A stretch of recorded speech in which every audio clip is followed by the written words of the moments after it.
Welcome everyone to the semi-finals of the Women's Speed Chess Championship hosted by chess.com and FIDE. I am so thrilled and excited to be joined by Ms. Jen Shahade. Jen, I think this is our first official event together. I am fangirling now. I can't believe it. I'm so excited. And what a perfect event for us to host together, Anna, as we are nearing the final stretch of the Women's Speed Chess Championships. And we get to call the first semifinal. So I was just muting my stream on my end because I was listening to our own broadcast. I am always booming. I have a boomer count on my channel for a reason, but I am just so excited to be here. And I wanted to tell the viewers that I've always been a huge fan of you, Jen. I think you know it, but I just want to say it again that I've been always impressed by Jen's commentary. I always felt like the St. Louis team does such a professional job. And I feel like that was one of my biggest motivations. You were my female host figure. And I always just wanted to do as well as you do. So I thank you for inspiring me and wanting me to commentary on a professional, superb way as you do in the studio. Oh, that's so meaningful. Thank you so much. We're going to have so much fun today. Anna, it's going to be quite a match. I mean, the two players we have are so incredibly strong. I can't believe that one of them has to go today.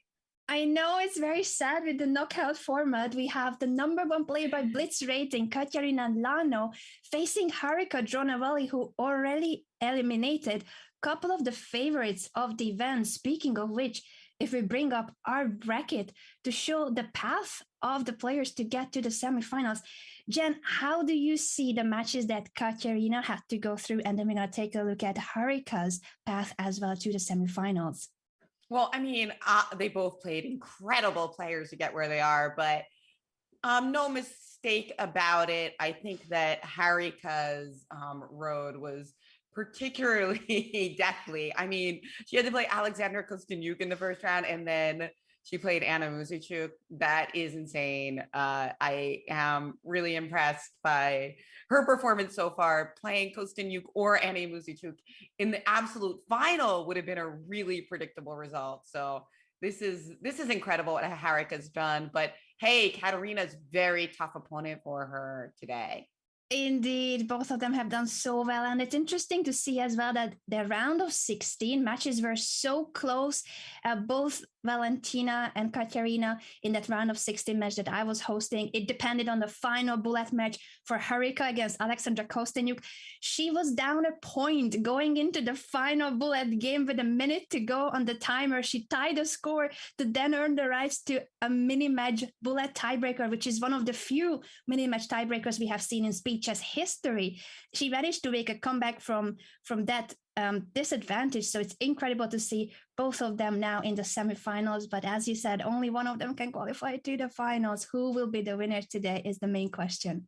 And what is at stake, obviously, is very important to know as well. We have a first prize of $20,000 and $12K for the runner-up over a prize fund of $58,000.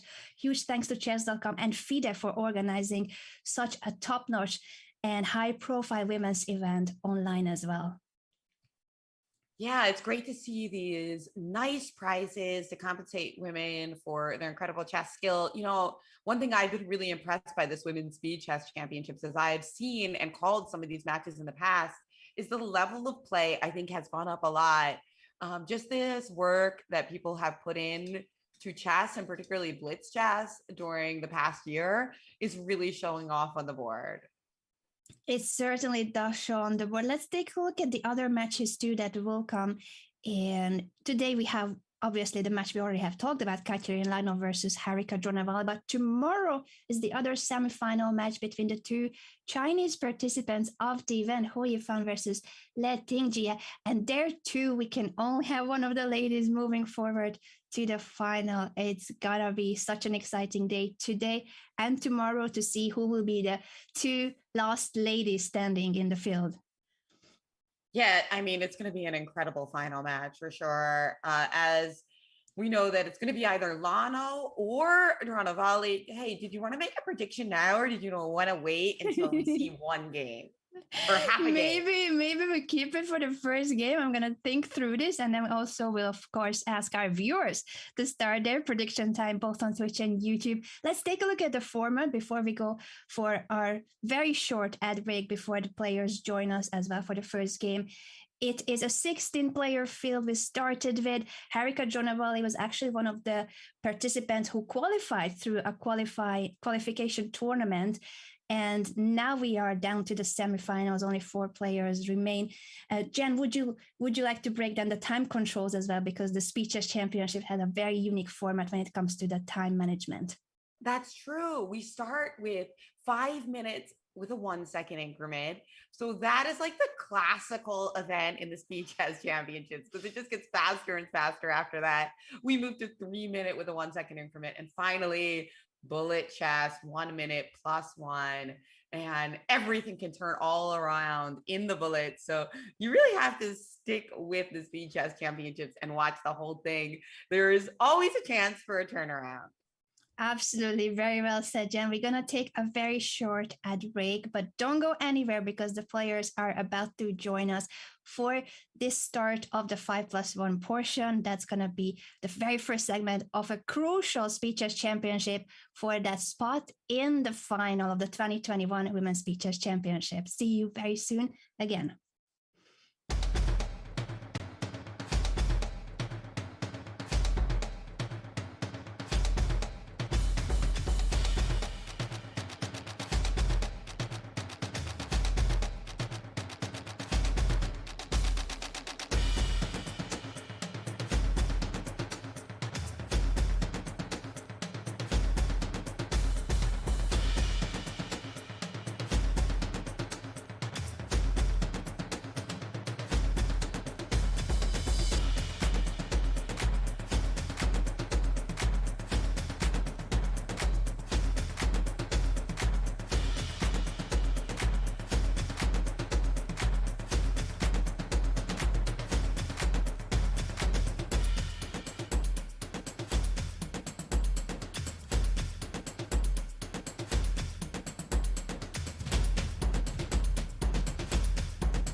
Welcome back, everyone, to the semifinals of the Women's Speed Chess Championship. Again, today is a big day. We're going to know who is making it to the finals. My co-host, Jen Shahade, and myself will be covering the games. Jen, you said we're going to need to predict who is making it. I have no idea. Over to you. Wow, we've got a prediction here on the Twitch chat, so you guys chime in too. I mean, it's tough. Like, I would say that Harika's so impressive so far. If she beat Alexander Kosteniuk and Muzichuk, hard not to go with her. But on the other hand, Katarina Lagno is just such a formidable player. Like, if I didn't know the history of the matches so far, I would probably go with her. I'd say we go in for 20 moves of the first game, and then we predict. All right. Thank you for giving me a bit of a thinking time too, because it is really tough. On the one hand, we have, as you mentioned already, how strong Katerina is. World number 1 by Blitz rating, 3-time World Blitz Chess Champion. And all of the Speed Chess Championship, obviously, is Blitz format and bullet. So the format, the time control should favor her. At the same time, Harika has eliminated 2 of the favorites. Alexandra Kosteniuk and Anna Muzichuk. We have a kickoff, and you said we're going to watch for the first 20 moves or so, then take our prediction time. Oh, interesting. A4. This is not the most common move in the 4 knights line. No, this is very unusual. I think Harika is going to be doing this all match. I saw some of her games against Kosteniuk, just trying to like play something different and not get into too much mainstream theory. And look, so far it's working. Look at that 20-second edge. Oh boy. This is okay, but we have to ask, why is A4 a weird move? Because it doesn't do a lot. I mean, the pawn on the square on B4 is potentially a little weak, right? Indeed, it immediately asks back if you want to place the bishop on b4 because you can no longer chase the bishop away. Very good point, Jen, that a4 might not be the most theoretical move in that position, but it made Katerina think. And in speed chess, that counts too, the time advantage. Now, since Katerina has chosen a6, it feels like it was an ideal move because you're preventing b5. Black cannot push the c4 bishop away. Exactly. It looks like a totally normal type position now, except sometimes the white knight on c3 would be on d2 and we'd be playing for like c3. But look at that. She moved the knight away, and now that c3 d4 idea is going to pop back in the position. And we have the typical Ruy Lopez structure, knight g3, looking at those juicy squares on f5. Very typical knight maneuver indeed. And it seems like a4 is an ideal move in this position. So perhaps a6 wasn't the best response or the most challenging response, but Katerina went for something that she's familiar with. She wanted to transpose into a more traditional position. Yeah, that's a really practical decision because you do not need to make the best move in bullet chess or blitz chess. Like, you just have to play and get a position that you like to play. So I think that this was really practical for Katarina and bodes well because this is not the first surprise that the last surprise that Harika is going to throw at her in this match, in the speed chess semifinal. I think your prediction about the openings and Harika's surprise preparation will be key in this match. And I wonder if Katya too has prepared something that's more of a surprise because she tends to stick to her main openings, or she tends to go for one theme for a specific match. I wonder how much of that will be the case in today's match. She has just pushed b5, offering a pawn trade that would open the a5. But I like this position for white. It feels like if you trade and then you can even play bishop to e3 since the a8 rook is unprotected, it felt like that could have been a promising position, but d4 makes perfect sense too, of course. So a takes b5. After a takes b5, you're saying bishop to e3. And that's why Katarina now is slowing down. She wants to make sure that she has an adequate response to that. I mean, of course, she can play this, right? Yeah. So I guess that was going to be her response earlier to c5, just shutting down the diagonal so that it wasn't going to be a piece down, obviously, for her. At the same time, now we are reaching a position where it could suddenly open up all the files and diagonals after the trade on d4. The c5 now is open. There could be another trade on d4, opening up the e5 for black and the d5 for white. I wonder how Katerina will continue now. Keep the pressure or trade? And what do we have here, right? Where our current position is, okay, let me just jump to our current position. Will Katerina trade on d4, you mean, or play like, what other options does she have here? Let's see. I think she's Yeah. trying to keep the tension if possible, I think. Mhm. With like a I feel rookie like that should be the way, as you are suggesting, to keep the pressure. Taking on d4 feels like it's something that will favor white. She pushes b4 to no longer allow the opening of the a file, but that's a committal move, and now white just continues with rook even strengthening the central control. Yeah. And we're probably going to see this bishop relocate again later to this beautiful diagonal. It's like really calling out its name to me. So I think that this position is going to be a little bit more comfortable for white. I mean, this is just looking, she did it right away, Anna. Like, this is just the quintessential Roy Lopez bishop, right? It's Indeed. unassailable. It's got a great diagonal and it's controlling so many key squares. Okay, so it looked like the bar went a little bananas after rook c8. And I think what it is, guys, is the concept of loose pieces. So notice that when the move rook c8 was played, this bishop was left undefended. So my guess is, we're not using analysis right now, but I'm guessing something with pawn takes e5. And then does this turn out okay? Because after bishop takes e3, we take this one, and it looks like we might end up a pawn at the end of the day. Yeah, it must have been the case, must have been the reason why the bar jumped, but it went unnoticed. Harika made a quick move, and sometimes speed is important, obviously, in blitz chess, but she missed an opportunity there with the loose piece that Jen has correctly pointed out. The tactical motive is so important. Yeah, the loose pieces, it's so huge. Like, I mean, that's something that anyone, no matter what your level, you can really practice at. And you can see how you might see something that a grandmaster doesn't see. All you need to look at is say, that bishop on a7 is loose. Do I have anything? And white could have won a really very happy pawn. But what happened instead? Harika has sacrificed a piece on h6. Oh my God, what a way to start her match. I think the idea is that after queen takes h6, this is the reason that the Roy Lopez bishop is so killer, because it doesn't just attack this diagonal, it also attacks this diagonal. The knight on g6 is hanging, and if you move it, then knight g5 or knight h5, knight f5, there are so many knight jumps that will lead to checkmate situation. The computer fully agrees with Harika's piece sacrifice, meaning that Katerina is in trouble. And this is the idea, like, you can't make a defensive move like knight h7 because this bishop is pinning this pawn. It's such an important motif. The best of them have fallen for this motif. So try to imprint this one in your brain, especially if you play against the Roy Lopez. Indeed, and now it seems that even though Harika missed that earlier tactical opportunity, this is an even bigger one since Katerina didn't spot it. And after bishop takes h6, I guess Lagno will simply she has moved already knight h7. That's what I was gonna say too, that she just has to continue the game with a pawn down, unfortunately for her. Yeah, this is going to be a really tough one because it's not just any pawn. It's also the pawn that's guarding this king, that's really holding the armor together.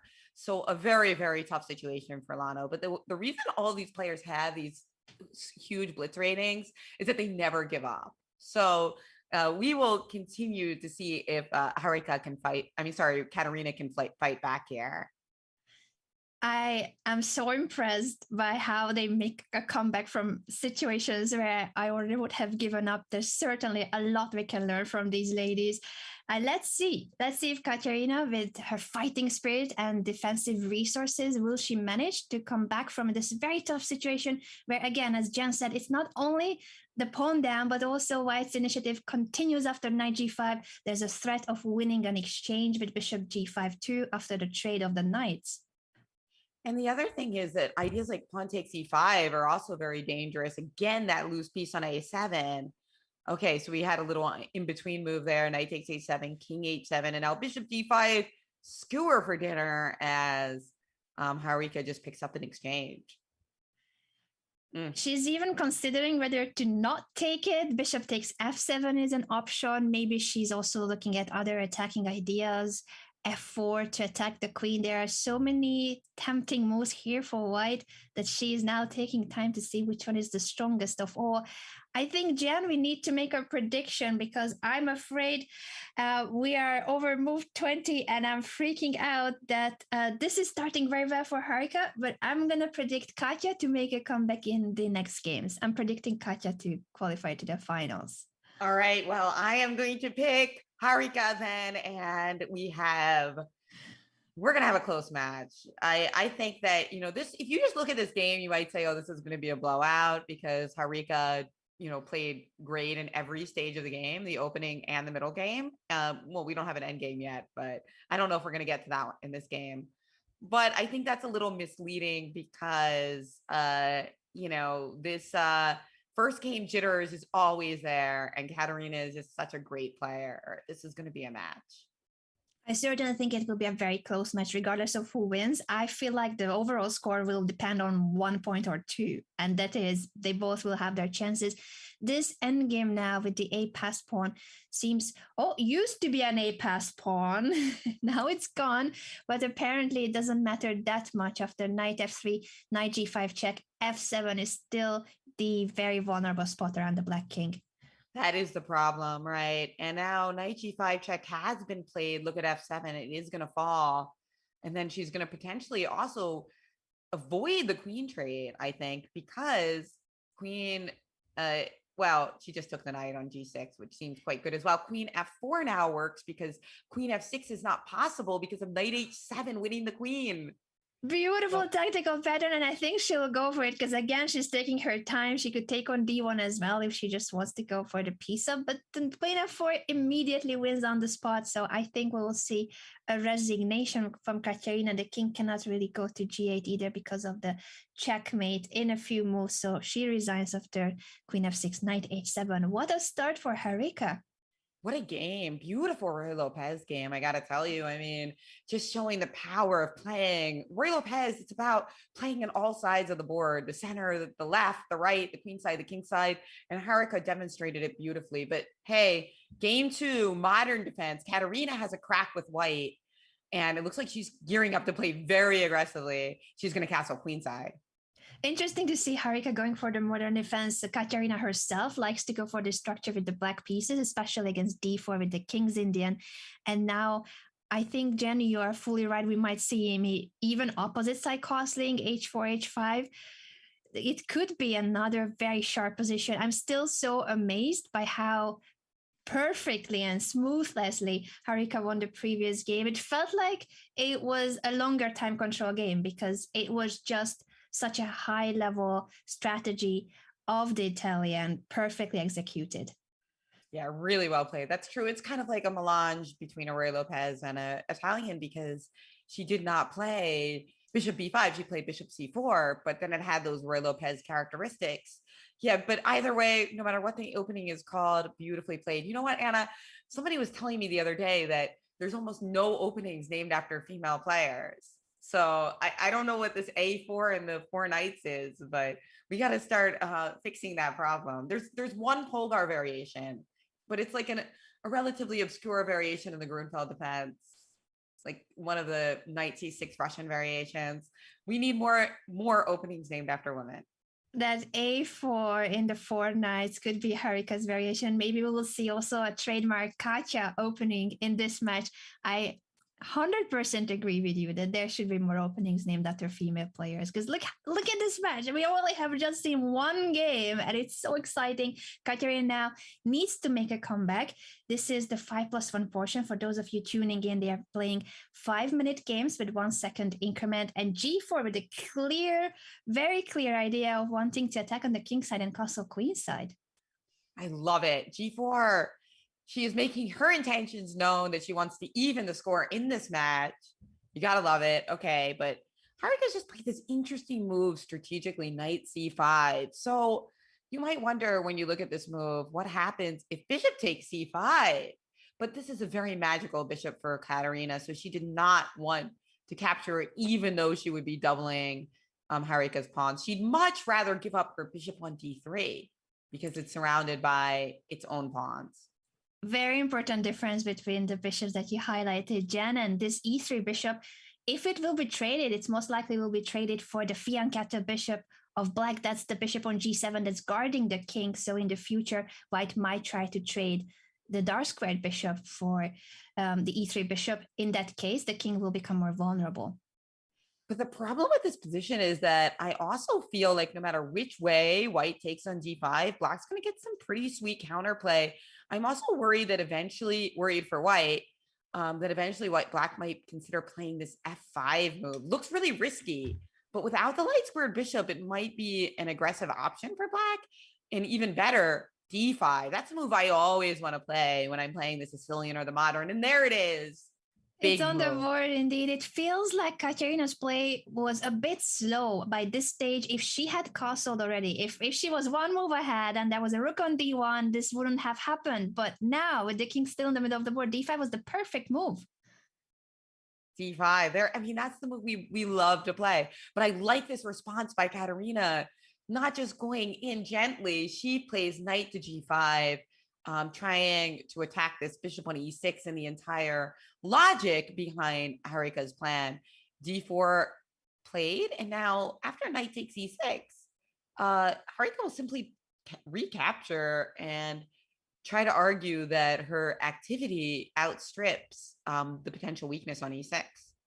And I think she's right for now because the f2 pawn is so vulnerable. Once you castle queenside, that pawn will be hanging. So it feels like white will need to take even more time on finishing development, which usually is not the case in the opening, that white is struggling to castle.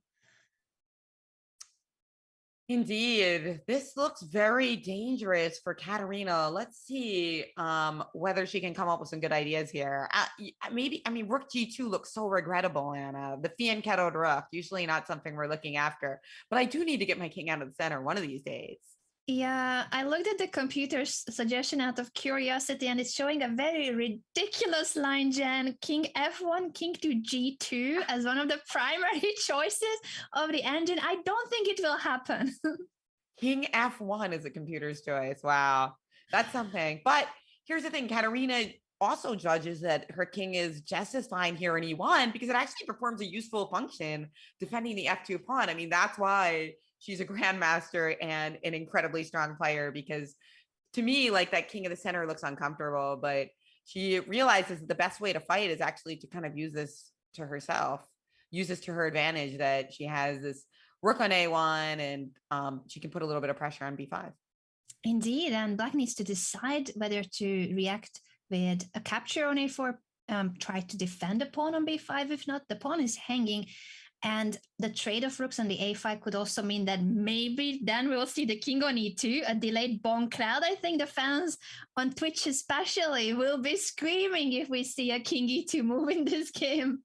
A delayed bone cloud, because actually Chaydock in the Twitch chat points out that there is one opening he knows that's named after a woman, Lady Bone Cloud of Kingston. Okay, we'll have to look that one up.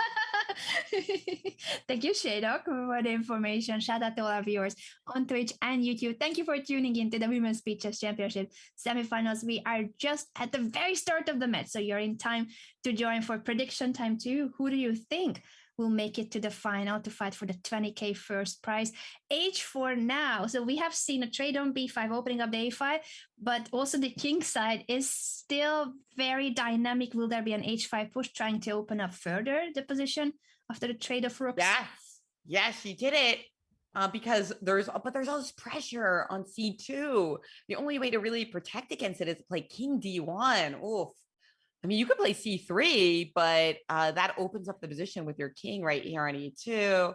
And black always has the option to play queen c4 and trade off queens if she wants to. So what can white do here? Maybe start with taking on g6. I like the idea of taking on g6 first to open up the h file and then decide what to do with the c2 pawn. So happy the delayed bone cloud indeed has happened, which allows now the rook to go over to c1. It's a bit passive, but it holds on to the pawn, and maybe then Katerina will try to take on g6. I feel like this position is now a dynamic imbalance. I felt like black's position was bigger advantage earlier. I don't know where exactly. it slipped out of Harika's hand, but I would evaluate this as a very complex, unclear position. And earlier, it felt like Black must have had a bigger edge. Completely agree. Katarina's playing fantastic. Just this concept of keeping her king in the center to try to keep some counterplay in the position. Very, very well done so far. And she's trying to get her rook more active to A7. But look how Harika is keeping the equilibrium here by making sure to keep her honest and protecting this pawn on C2. There we have King D1, though. If Katarina can stabilize the situation and get her rook to A7 or A5, suddenly she could claim an advantage for the first time in the game. Indeed. And we have the head-to-head score up there. I've read it out a bit too slow because I am slow at everything, including chess and including reading out notifications when we have our info sheet just above Jan about the head-to-head score between these two ladies in rapid chess. For the speed chess, we have blitz time control. And overall, I believe they played against each other 28 times, including classical, rapid, and blitz games at official events, with Katerina leading with a points difference overall. But they have faced each other at most of the top female events, and now this is another big one. Who will make it to the final? A huge one indeed. And look at this. Katarina is making a lot of progress. She's played H6, which is going to keep this king in constant peril, right? So right now, I think Harika would love to trade off some queens, but Katarina is going to try to avoid that if she can, because if she can get her own queen into this configuration somehow, it could be lights out for Harika, who has just played the move rook to F7. And the bar has jumped, so it felt like after rook F7, there was an immediate win for white. At the same time, it wasn't that obvious. After the rook trade, queen to F3 apparently was winning because that pin is so strong with the threat of G5. It was missed. White kept the rook on the board. Also makes perfect sense to want to keep the rook on the board when it's such an active piece. So that moment is gone now. It wasn't an obvious tactical pattern, in my opinion, because it felt like after the pin, you can just move the king out of the F file. But now rook takes b5, and we want a pawn, and you want your pawn back. But the problem is that this h6 pawn is a killer. Rook h8, you're going to win this pawn on h7, and this one is so close to the finish line already. So Black is in trouble here as Katarina aims to even up the match. And that will be a very exciting start to this match. And I mean, I didn't think she would be able to do it after that opening, but it's looking increasingly more possible that she could. She's just played the move King E2. By the way, she's also up 10 seconds on the clock, which is huge in blitz chess. She's played that magic move, Rook H8, forcing the win of the pawn. Look at that configuration. It's a very interesting pattern because normally without this pawn on H6, you could just play King G7. Indeed, it's crucial that there is a pawn stopping the black king from the defense of the pawn. At the same time, the black rook is a really active piece. So what Harika is trying is to give checks or always pin the bishop, threatening bishop to g5. I think that's what she will continue doing. So every time there's king c2, you go back to g2 and you threaten to win the bishop with bishop to b4 or bishop g5. What can white do to avoid the repetition? That is a great question. And it looks like Katarina is asking herself it too as she goes down to 10 seconds. I think she's going to take the repetition. Of course, I'd love to make something like rook e7 work and then, push this pawn while you keep your eye on the other one.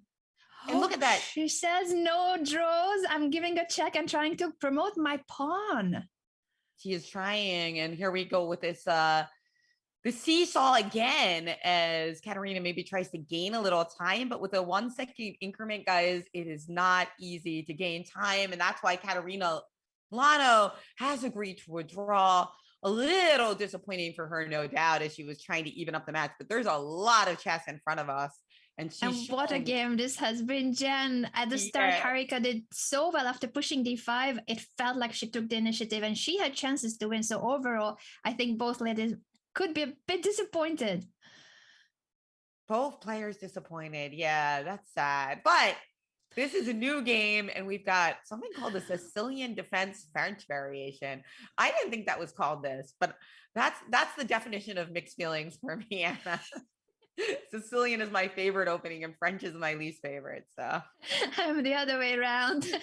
French defense forever, even if my bishop cannot move. Perfect.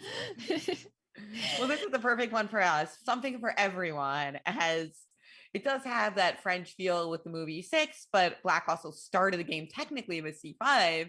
But this is now just a very unique structure because we also have this bishop on g2, which doesn't happen that often in either opening, the Sicilian or the French. Yeah, and it's interesting to see that Katya has switched openings in the first game she played e5 against e4, and now she's going for the Sicilian. I wonder which one she will keep. I guess it also depends on how this game goes. At the moment, she needs to make a comeback after losing that very first game. Yeah, she does. But, you know, she can always do it in the 3 or the 1 minute portions. Mm-hmm. There's no rush. You just don't want to get demolished in the 5-0, right? But Yeah, remember Harika, when she played her first match against Alexander Kostanyuk, who I would have put as like the pre-tournament favorite if I had to pick one. Well, absolutely. along with Ho Yifan. She actually did not gain a point in the 5 minute portion and still went on to win that match. Yeah, So that was a huge comeback. You are right that she had to make a comeback from a 3 or even 4 point disadvantage after the 5+1 portion. So everything is possible. 1 point difference, not a big deal. I think, as we predicted, this game will be very close until the end. Every segment could be a very close one. and those first 2 games were also so thrilling. This one is a little bit more solid, but with these ladies, I expect it to blow up at some point a little bit later. Yeah, it could be just the calm before the storm. I agree with you that all the previous games are so exciting, so sharp. This is the least exciting so far, but they also deserve a bit of a break. Maybe this is just the game in between when you recover your energy too, and we shall see. We shall see if it will lead to a drawish position or we're gonna see another 80, 90 moves and the end game. Who knows what happens? Now, some of you eagle-eyed viewers might notice that this bishop on d6 is loose. So that Mm-hmm. offers the opportunity for tactical possibilities. But Katerina has tried to cover it, right? So her thought is that if you move the knight here, you can't play. It would be great to play something like knight takes e6 or knight takes c6 and try to embarrass this bishop. But she's ready because when this bishop moves, the queen protects the bishop on d6. So I've got my eyes open for tactics, but I'm not sure they work. I mean, we can also look at something like knight f5 to try to improve our structure while taking advantage of this loose piece. But the computer thinks that I'm blundering. Why So does it think so? It looks like an appealing variation with the loose piece on d6. I agree with you. maybe this move, bishop b4. Ah, So that could be the reason. Katerina ended up choosing the e7 square for the knight instead of f6. This is not as natural. It felt like knight f6 was the go-to square, but I guess there was a line that she disliked in the end with the loose bishop on d6. so instead we see knight b5, bishop c5. So this is a very nice square for the bishop. And now what is this knight going to do? Was her idea to get knight d6 in and try to slam her queen into the lovely d6 square? Not yet, but she very well might do that if she gets kicked with a6. So she simply continued with her development, and this knight on e4 looks like a juicy square. Mm-hmm. I think that's what's going to happen indeed. Knight to d6 now, an octopus knight. And maybe black will need to consider whether to take it, whether to give up the dark squared bishop for that knight and then knight f5. Perhaps that's the idea behind knight e7. Jen, what have you received? Any refreshments? Any Yes! smoothies? I got a cool drink, guys. Oh, There enjoy. we go. I'm Iced here with my coffee. tap water, but it's in a G Fuel shaker, so it makes it look cooler. Now, you know, the funny thing is this knight on e7, it just doesn't do as much as a knight on f6. So I feel like I really like how we're circling around this e4 square because it kind of shows the disadvantage of having the knight here instead of here. But e5 played to kind of stop us from flooding into the d6 square. That Uh, stops it indeed. It does weaken the d5 square, but for now the e7 knight is doing a good job preventing knight to d5 at the tempo. all right. Was that another cool comment in the chat? We have both YouTube and Twitch audience. Thank you so much for your supportive and hilarious comments too, because you keep us entertained constantly. You do. You do. I'm loving it. All right. Slamming the knight into d4. Great. great night there. I mean, I'm kind of torn here because both players seem to have some really nice pieces. Like White has a beautiful knight and lots of potential for this knight on c3 as well. Beautiful bishop on g2, but Black also has a lot of really well placed pieces. And now knight c2 is a move that we would certainly look at, but it looks like rook c3 will save the day, and it will actually be Black that loses material. So that's why Katerina did not go for that quasi fork. She played rook to c8 instead, very logical to bring another heavy piece to the open file. Absolutely love this knight on d4. That's such a beautiful outpost for the knight. The e4 knight too is doing well, but it's not the same, and it can still be chased away. Black could push f5 in the right moment and say to that knight, you cannot stay here ever. Oh yeah, let's see. Time-wise, they're both pretty equal, but you're right. I mean, both knights are good, but this knight on d4 is even more stable because of the protection of this pawn. So a strange position, but potentially one where Black has found a nicer piece. Knight c3, queen b6, great move, attacking the pawn on b2. We really don't want to play moves like rook b1. But notice how it's already not that easy to protect this pawn, because if we move this pawn, ideas like rook c3 are possible. So she did acquiesce to this move. But, I've got my eye on bishop f5 now, and indeed, Katerina played it. Yeah, and now if you need to move the rook, the pawn on b2 will be taken. Is she considering knight e4 or bishop e4 to block this diagonal? It feels like the trade of the light square bishops here is helping Black because of the fianchetto setup of the king side. And that means that the white king too is becoming more vulnerable on the light squares. Yeah, there's a lot of tactics here, and you got to be very careful here as White, because you do have like your pieces are just a little bit more loose and vulnerable to tactics right now. Notice how everything in Black's camp is very well protected. Even White's king, and that's why she played king g2. On g1, there were all these kind of like fork ghosts, that something could happen and knight f3 check would land, right? Yeah, queen d2 would have been a beautiful Bottas gambit. Didn't happen. It was a possibility. Hey, it's always a possibility. That's chess. That you're walking around in constant fear of a Bottas gambit. Indeed. A mouse slip too here, queen d3, queen takes d4. It's almost the same square. In online chess, mouse slips are a thing. It is something that the players are very aware of to click correctly on the square. Oh, poor mice, get get so little credit. So little credit. It's like, if something goes wrong, they get blamed. But if you win, they don't get any credit. Indeed, if you win, it was chess knowledge. If there's a mouse slip, it's the mouse's fault, and the mouse is flying against the wall sometimes. So let's see. Rook to g4 played. Okay, and the knight's not as strong as it used to be. I mean, it's gone from d4 to e7. That is not what we would have wanted. But of course, Lano's got a plan. She's trying to pressure that pawn on d5. But how does she add pressure to that? The rook to g4 looks a little funny.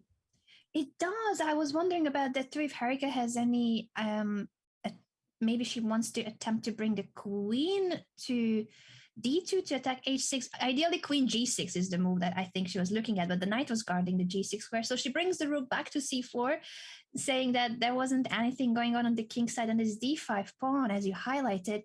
If only Black could bring the other rook to attack it, but now rook c5.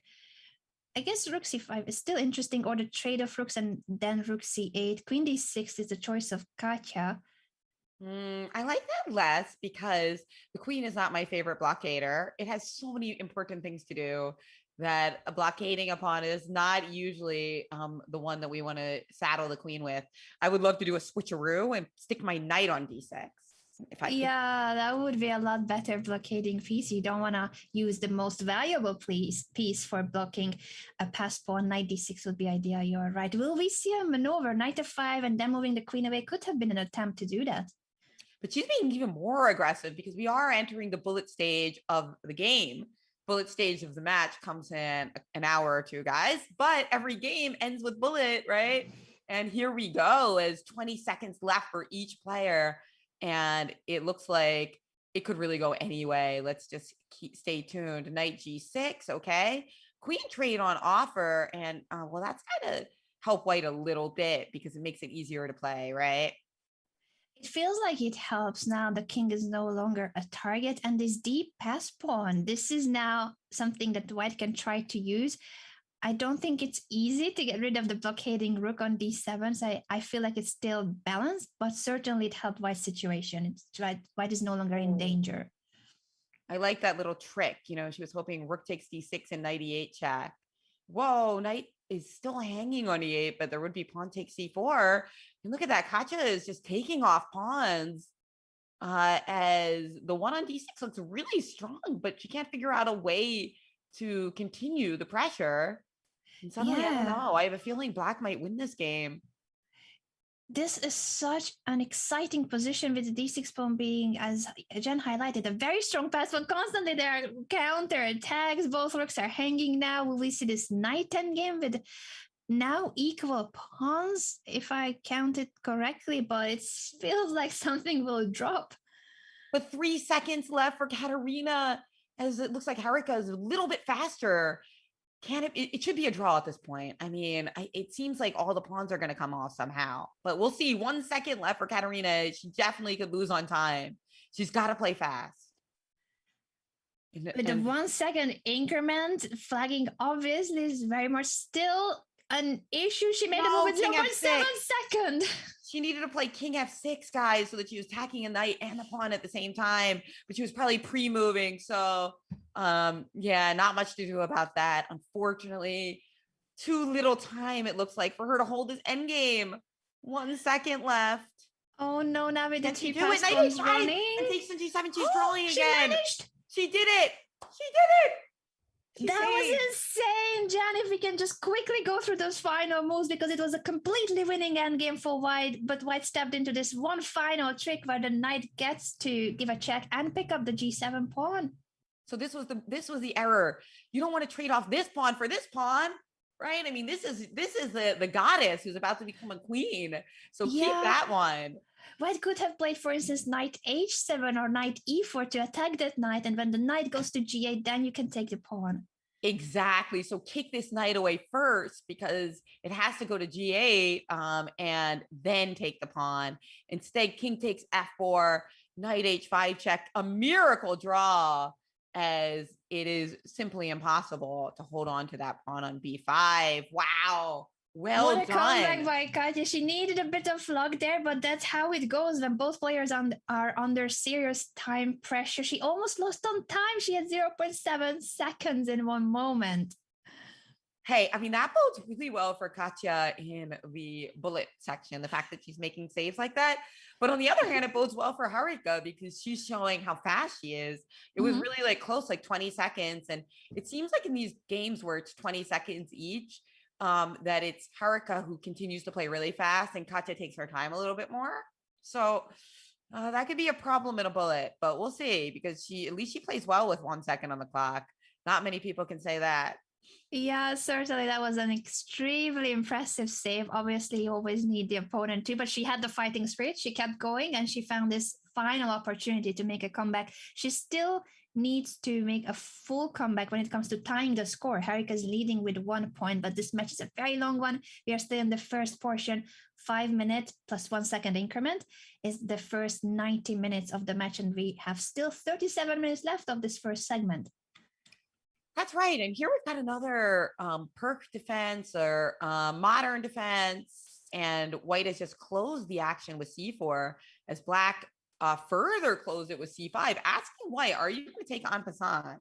Because if you don't, the position is going to be really, really close for quite a while with very few pawn breaks. But she did take on d5. And now black is gearing up for the move f5 at some point. And white is going to try to put pressure on this d6 pawn, which is going to be really hard to meet. So I think black's going to have to tactically defend against that idea. It seems that that's going to be the key. As Jen pointed out, the d6 pawn is so vulnerable with the white queen and rook already staring at it. You just need to move the bishop out of the way and take on d6. At the same time, the white king is still in the middle of the board. Katja has been postponing castling in the previous games too. And I wonder if again we will see these kind of situations being a dynamic imbalance that eventually makes up for the weak pawn, and maybe even a pawn down you can make up for if you're ahead in development. Yeah, well, I think she's got to castle this game. I don't know. I mean, I know the no, crowd King E2. is hoping for King E2, but I don't. I just call me crazy, but I think castling is such a good move because you get your king tucked in and your rook gets to the center of the board and you connect the rooks, right? I know it has so many advantages. Great move. But Katja is waiting. She wants to make sure that King E2 is still an option. Yes, and honestly, she's thinking H4, H5, and checkmating might still be an option. So that's why she's keeping this beautiful castle move, which all started with the King's Leap, hundreds of years ago. But she's not sure about it quite yet. Keep that move in the back pocket. Let's see if it's gonna be H4, H5, and then the idea possibly is to never castle again. Well, there's also knight. So here's the thing: knight on F8. There's a famous saying that you can't get checkmated with a knight on F8, but you can certainly try. Indeed, because now the G7 square is also vulnerable without the dark squared bishops on the board. Yeah,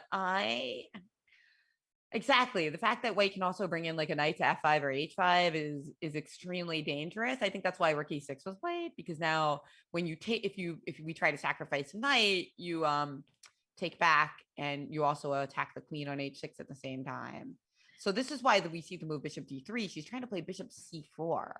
Okay, still not castling. I thought this was perhaps the moment when you're like, I need the other rook to bring to the D file.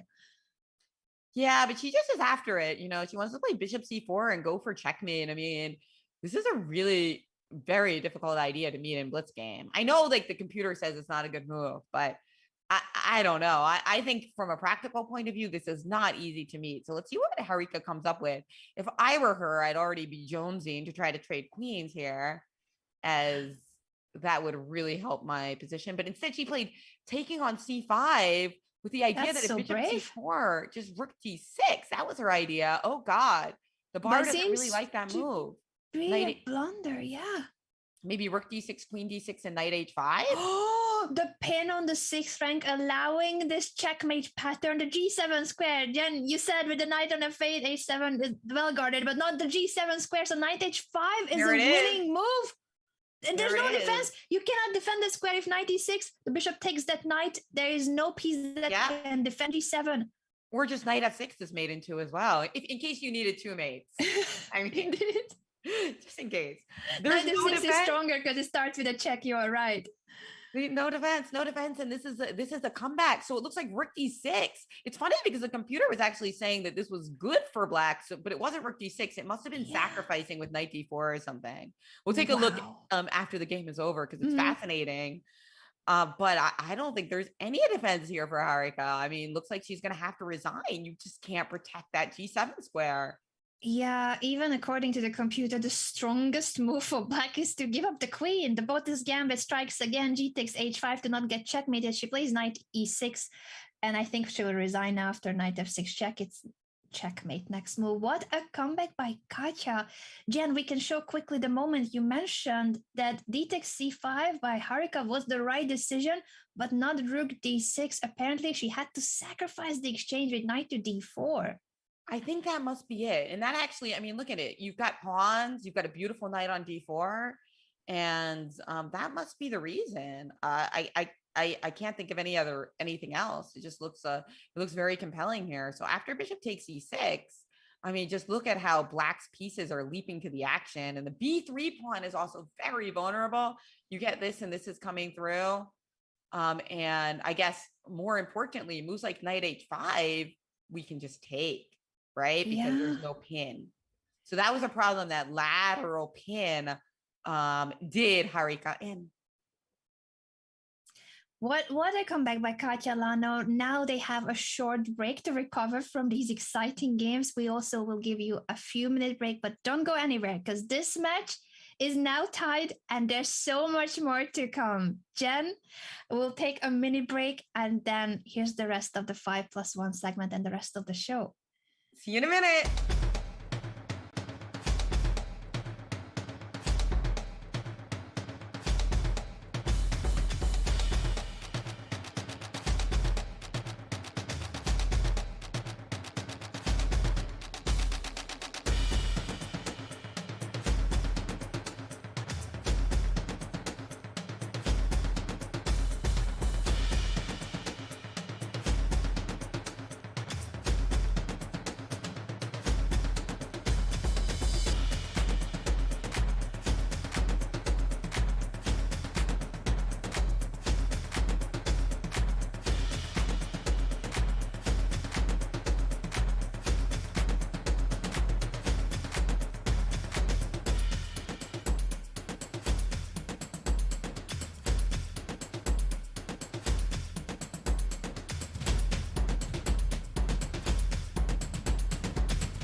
Welcome back, everyone, to the coverage of the semifinals of the 2021 Women's Beach Chess Championship.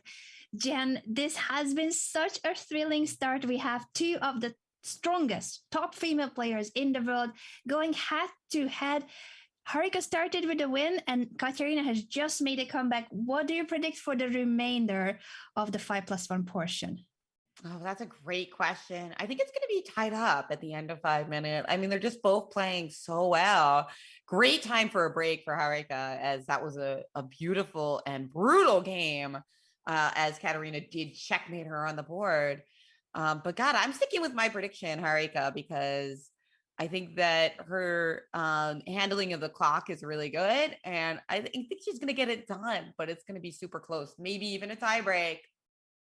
I'm sticking to my prediction, Katja, and we can have this little prediction battle between you and me. I'm willing to bet an entire chocolate bar on this very important bet of my life. Jen, if you are ready to take it. All right. Well, I do play poker, so I'm used to high stakes bets and High chocolate. stakes it is. Do you have any favorite chocolate? Oh God, no, I'm pretty equal opportunity when it comes to chocolate. I'll go from anything from the high end to just, the Reese's bar. I take it all. Me too. I love dark chocolate the most, but I'm willing to bet any type of chocolate because I'm gonna want to win this. This is very important to me now. And Fabian is gonna get some of that chocolate. So Aww. Hey. And we've got our next game started, guys, as we've got another one of these oddly named Sicilian French variations. I don't know. Let's just call it a mix between your opening and mine. Yeah, exactly. It's perfect for Jennifer and Anna. So we've got this typical isolated queen pawn structure now, and White is trying to really pile up on that d4 square. So we're probably also going to see the move c3, and then she might stick a knight on b4, potentially the b3 one, because the knight on b3 might not be as active as this knight, which does protect the square in e5. Mm-hmm. And it happened immediately, knight b to d4. I agree with you that c3 will most likely happen too in the upcoming moves. h3 to prevent bishop g4. It seems that Harika didn't want that pin to be bothering her knights. We've got a lot of movement on the chocolate discussion. As Nolivi said, this must be really serious if you were betting chocolate. Yeah, Noel is my moderator. I see my crew here. Shout out to all my moderators joining us on Twitch. They know that if I bet chocolate, it's super serious. Yeah. I'm here to win, Jen. I hope you know it. One of the only things I like more than chocolate is coffee. So it could be chocolate, coffee flavored chocolate, or chocolate with a very nice cup of coffee. I'm willing to add that as a bonus to the bet because I'm very, very confident in winning. You're very confident. Yes, okay. I'm trying. I'm pretending I'm confident. Raise the stakes. Chocolate and coffee. Cocoa beans. All right, queen d3. Let's see what's up with this move. I was expecting a bishop to come to e3, but the problem was that there was a little bit of a tactical snafu, right? If we played bishop e3, knight takes g3, and that's how everything in chess connects to each other, right? Because notice this little move that White played h3 to stop bishop g4, all good, but then hey, wait a second, not so good anymore. Yeah, it seems that h3 wasn't that necessary, and you highlighted so well that knight takes g3 becomes a tactical motive. So now with the queen on d3, it is okay to place the bishop on e3 because the queen is helping the bishop to be more supported. At the same time, it feels like black should be more than okay here. Perhaps just bishop to d7 to connect the rooks and get the a8 rook into the game too. Yeah, that seems like a good idea for sure. And Katerina has played instead the interesting move 97. I don't know that move. Yeah, I don't know that move. I've never seen that move before. Of course, this is no longer in my theoretical knowledge, but it's just not a motif that I was expecting because the knight on c6 was, pressuring this. But I'm guessing that she wants to put her knight on g6 and just kind of concentrate pieces on that side of the board. Yeah, it's certainly interesting that she's going the other way with the knight instead of holding the pressure on d4. Maybe she felt like white has so many pieces guarding the d4 knight. White too is saying, you know what, I don't need to sit on the d4 square. I'm going for a knight maneuver, maybe heading toward b4 to attack this d5 isolated pawn. That's right. Great point. And don't forget that when you have the isolated pawn, you want to keep pieces on the board, right? Because it gives you more space. Whereas when you're the player who's playing against the isolated pawn, you want to trade. So that's why bishop takes b6, queen takes b6 have been played. And now, of course, we have the question, what happens if we snag a pawn? Well, you saw the same thing in another game where it was actually Harika as white. This pawn on g3 is going to fall, and that would actually trap this rook on Very f1. important indeed, this pin, thanks to the b6 queen. So what is it that white can do about it? If you move the king away of the diagonal, then the f2 pawn is hanging too.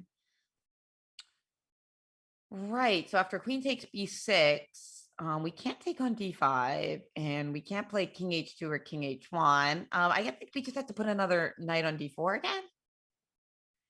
Could be the case that the knight needs to return.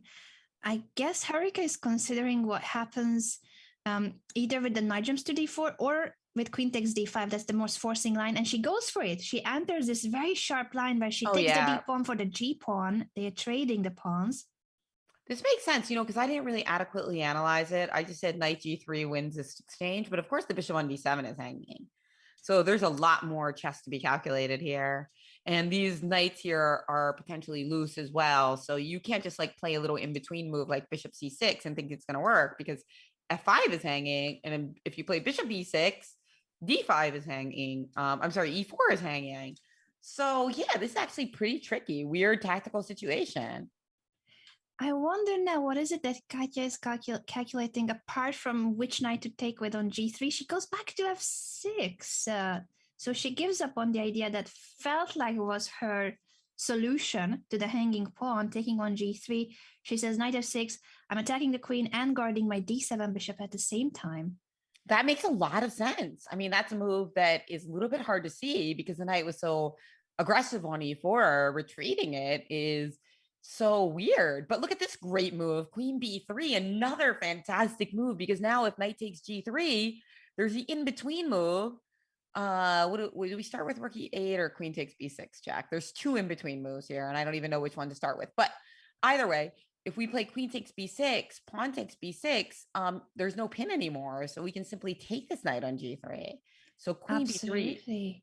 So white can keep the pawn thanks to this queen move that you highlighted, Jen. It's a very strong idea just so that the g3 pawn, even if it's temporary hanging after the queen trade, the knight was going to be captured too. So this is now a situation again where Harika is up material.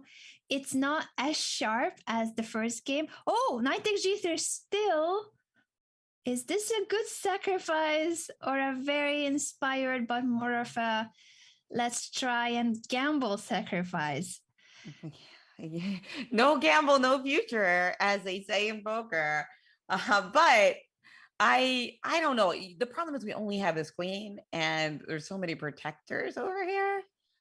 Even like knight, just simply knight e2 seems to boot the queen out, right? You are Yeah. threatening bishop takes h3. I get it, but if we can avoid that by moving this knight to e2, and then you can't take on h3 anymore, it doesn't seem like you have enough. And Harika agrees with your thought process that knight e2 is just good enough to chase the queen away. And now white is up a piece. There's only one pawn for black for the piece that's usually not enough to compensate. Not enough. But Lagno does have an extra minute and change, which could be really significant. For some reason, Harika has been spending a lot of time in these last two moves. She's She playing knight goes d4, to looks good. d4. Now the other knight goes to d4 so that the e2 knight is still guarding the g3 square. I wonder what Katya can come up with to try to make this more chaotic and messy. Objectively speaking, her position is lost with the piece down, but the white king is not that sheltered. There could be practical chances in a blitz game, and Harika is down to 1 minute. Well, she's decided to pin. And now the cool thing about this for Katja is that Harika has so many options in this position. Like, she might even consider like rook takes f6 just because it looks like such a devastating move against Black's pawn structure. But you could also just play any number of normal moves like king h1, king h2, getting out of the pin.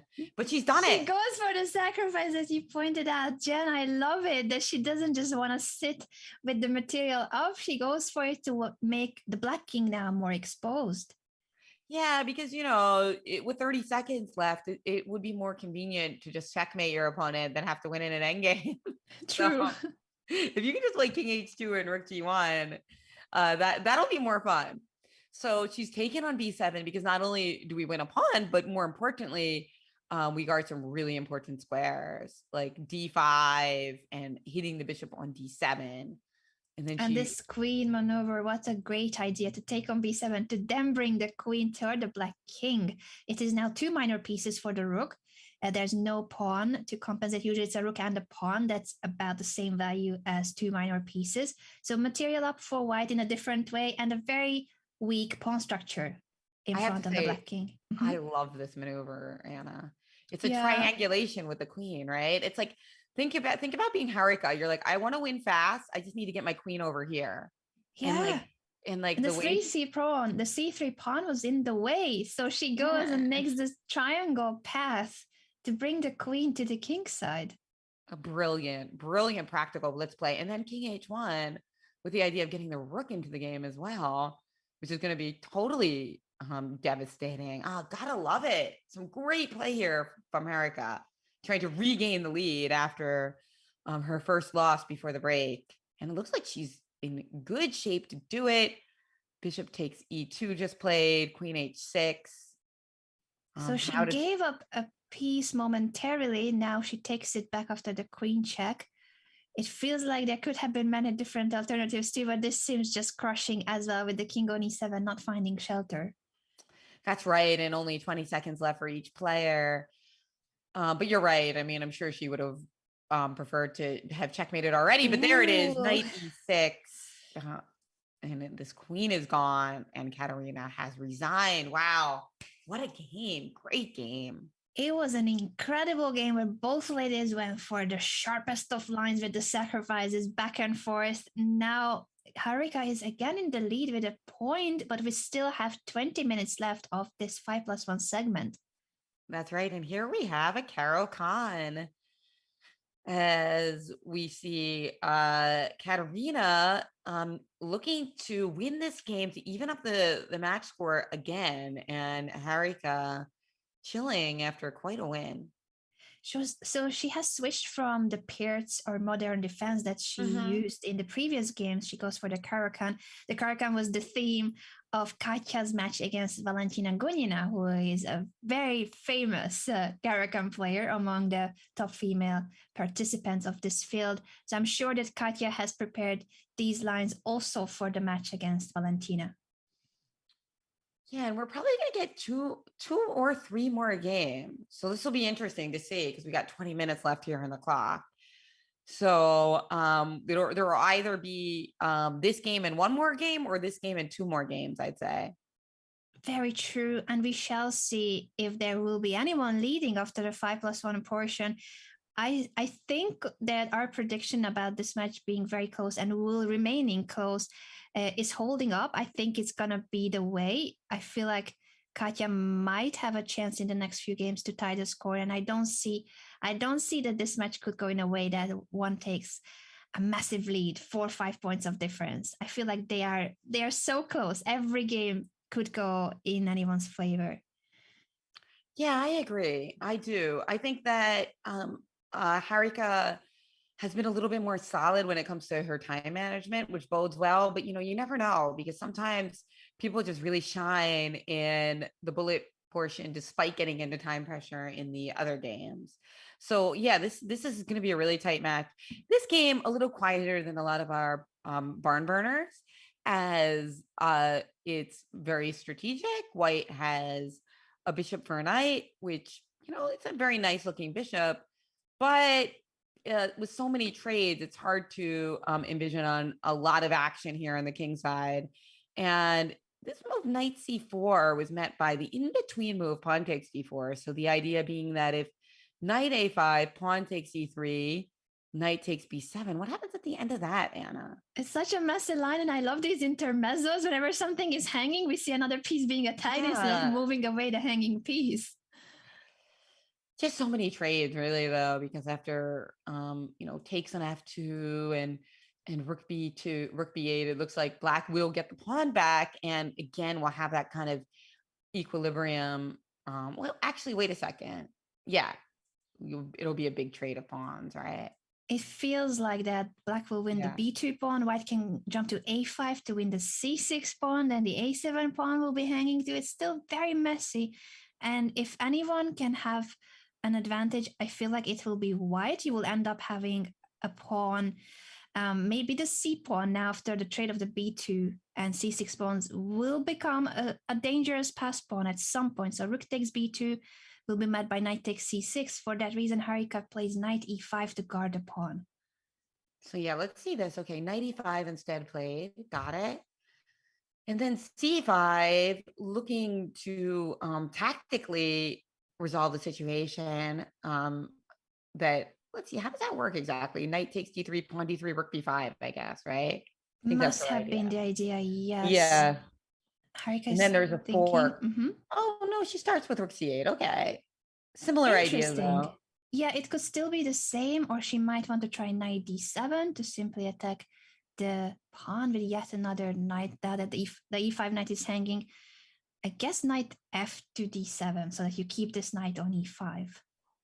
Oh, and if rook takes c5, there's rook takes c5 and knight c6. But I think that's lovely. But I think that's just a big trade, right? It might lead to nothing but the multiple trades, you're right, but it's a beautiful tactical pattern, another knight fork, and that must be the reason why Harika is calculating whether to take on c5 or guard the knight with knight d7 and then capture on c5. But a lot of roads are leading to a draw in this game, I'd say, especially with such good players. Rook takes c5 was played. Now, will white play that? Or I don't. Rook e1. No, she has gone for this line. Okay. Yeah, and now it's the case that both rooks are hanging. So rook e8. Now, again, it's equal material after multiple trades and mini sacrifices, temporary exchange sacrifice. It wasn't rook takes e5. It is a bishop fighting against a knight in a position where there are pawns on both flanks. Usually it would favor the bishop, but I feel like here the bishop doesn't just have that strong diagonal where you can attack black structure. Maybe if this bishop was on b3 and you get the rook to the 7th rank attacking f7, that would be an ideal situation for white, but I don't know if she can set up anything like that because black is very active too. Yeah, and I mean, if we could like run our c pawn up the board, that would be lovely. But we actually risk losing that pawn if we try to do that in too much of a rush. Mm-hmm. So yeah, I think that there's a high likelihood this will be a draw. But hey, I mean, it's a blitz game, so anything can still happen. True. I like this maneuver that Harika has gone for now, ready to place the knight on c5. That was something that the knight was missing. There was no outpost, no location where the knight could have been strong. And on c5, it will be guarded by the rook. At the same time, it's also stopping the pass pawn of white. Knight c5, okay. Still both players trying to get their king active. That seems smart. Oh my, I love your emotes, Jen. I was like, what's this cute emote? I haven't seen it. That's the Jen love emote. It's adorable. I'm going to start spamming it on Twitch. Those of you watching on YouTube, you are missing out on this beautiful emote. Thank you. Love it. Love it. Oh no, my subscription has expired. I'm going to fix it after this game. Oh, I can't spam it. Very important on Twitch, the emote game. It is, yes. I mean, just so much fun, right? And here we have f5 played. Black has to get some play. And there we go. Bishop f3. I mean, Anna, if you had to pick one side to play a 30-second game with, who would you pick? I think I would pick black here because the knight is such a tricky piece. At the same time, it's a good blockading piece, but knight forks, tactical patterns. I feel like if anyone can blunder easier here, it is white. Would you also pick black for that reason, or do you think the bishop will be stronger? I know I agree with you, especially in my hypothetical where it was like a 30-second game, because Hikaru made a great point that I have just been fascinated with ever since. He said that in Bullet, the knights are too strong because you can pre-move, like, and you're never going to get checked if you put your king on the right square. So like knight versus bishop is very much in favor of the knight if you have that if you have that kind of strategy of pre-moving. And I don't know, that's just kind of fantasy. That's kind of fascinated me ever since he said it, because the whole thing about chess is that the knight and the bishop are supposed to be in equilibrium.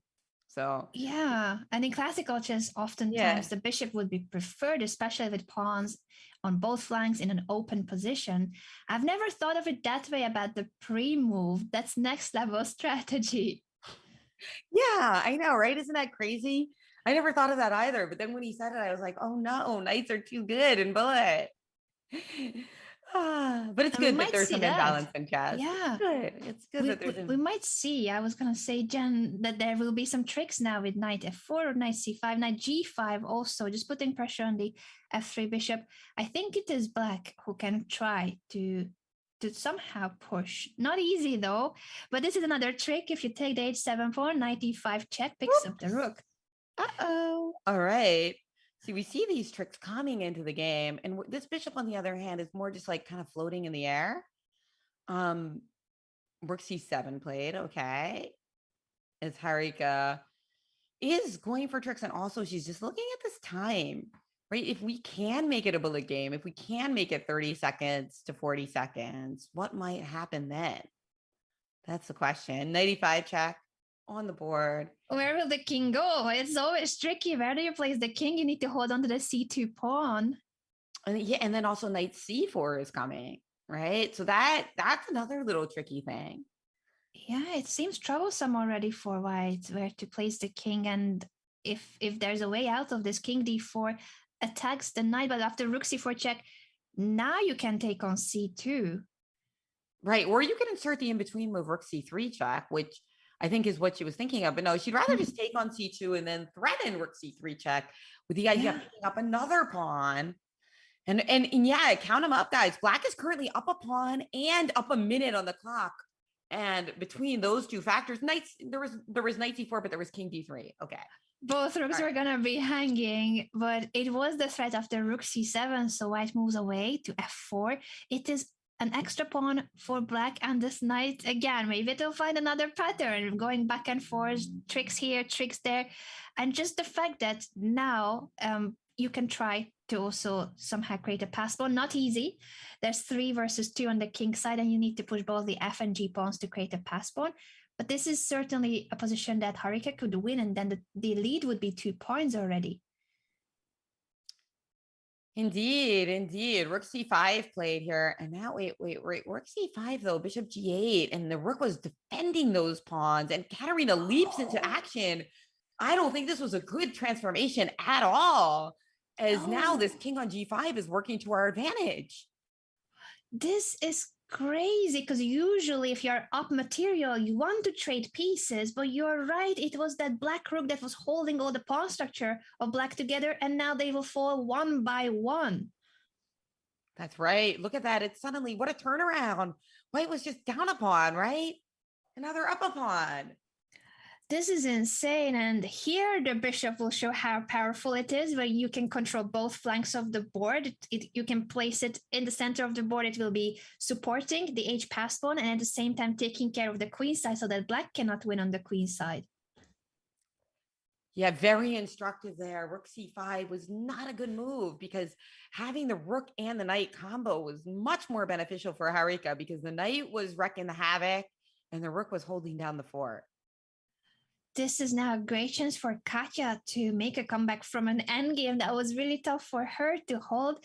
She's now up a pawn and promoting that pawn. I think the knight will not make it back because of the bishop placed on c6. This is exactly how you can counter a knight with that setup. Come back, Katya. She's done it before in the match. And bishop e8 before that knight fork would happen with knight g6. That was a final trick by Harika. What a miraculous comeback from an endgame that was really difficult for Katya. The rook trade. Harika offered a rook trade in a moment when it wasn't the right choice for her, unfortunately. Yeah. And the thing about the knight was that it was so tricky, partly because there were rooks on the board. So there were a lot of variations where we were like forking you or threatening to fork you. And it just became too simple, right? And the pure minor piece endgame. Yeah, the knight being a really cool and dangerous piece in these blitz games. And the time control is just going to get faster and faster. We're in the final 9 minutes of the 5+1 portion, and then we will have 3+1 and even bullet at the very end. And that's why it looks like Katya's drinking coffee, tea, but something to get herself revved up as the match is tied. And we've got a Sicilian 4 knights variation here, pin variation, it looks like. And we see Black get in this early move d5. Okay, bishop d3. A little bit of an unusual Sicilian, not your normal cup of tea. Yeah, and again, it is an isolated pawn structure that has been the theme of this match so far, with Katya having the black pieces. Multiple trades can happen here. Instead, we see castle and castle. Yes, both players have castle. Jen, this is new. At the start of the game, we have seen mainly the king waiting for the right moment to castle. The king's leap. We got it in. All right. So white pieces on the face of it look a little passive, right? So that said, she is going to try to coordinate them quite soon. Queen b6 check, king h1. Okay, so Black tried to take advantage of that little f3 move. You always got to be careful about what you weaken when you play a move like f3 or f4. Yeah, this seems like a very pleasant position for Black. It feels like something has gone slightly wrong for White in the opening. It was a bit too slow. The bishop d2 placement she had to go for to prevent the check. And f3, I agree with you. It has weakened the dark squares. And now after the trade of the dark squared bishops, this e3 square, it could be an issue in the future. And just the fact that Black's pieces have become very active while White was finishing development. Exactly. So a4 just played knight to h5, looking to come knight f4 again. Notice how every little thing changes. The knight on f4 becomes a little bit stronger because of that pawn on f3, making it harder to attack. So, okay, queen d2 played by Harika, looking at that square, and immediate queen f6 is Katerina speeding up. She's trying to kind of accelerate her score in this match. Is she just won? Okay, but what about this bishop takes b5 idea? What was up with that? So bishop b5, bishop takes b5, pawn takes b5, and now there's 2 weaknesses to work on, d5 and a5. And it seems that this is a bigger issue than what it looked like first, because I thought that you could push b6 to guard the pawn, but then c3 would trap the knight on b4. This might be something that Katerina has missed when she took on b5, that after a takes b5, this knight on b4 has nowhere to go. What do we do? How do we stop that even with a move to go? I mean, I guess I have to put the queen on g6 or something so that after c3 I can go knight d3. She might need to do that. That's Suddenly, it's the pawn knight. And then I'm giving you my pawn, or you might play c3 anyway, and then after knight d3, you don't. Well, I guess maybe after queen g6, I protect the d3 square and rethreaten c3. Rethreaten. I like the rethreaten, and I'm trying to find a way for Black to get out of it, but it's so troublesome. It feels like this knight on b4 is in serious danger of getting lost. c3 trapping the knight, and even the rethreatening of c3, as you mentioned. Jan, how can Katya get away with this? God, it was very well spotted. I guess that thing is that this pawn, it's not about winning this pawn. It's almost like a little bit of a bait and a switch. She says, Harika's like, oh, I'm going to win your a pawn. And she's like, nah, just kidding. I really wanted to win your knight.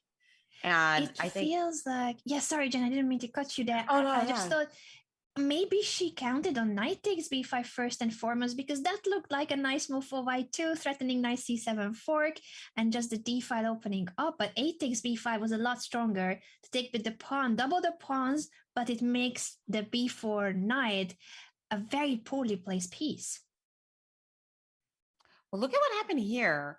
So Katerina managed to trade queens and just win a pawn. So she didn't end up winning the knight, but look at how strong this position is with his knight on the c6 square.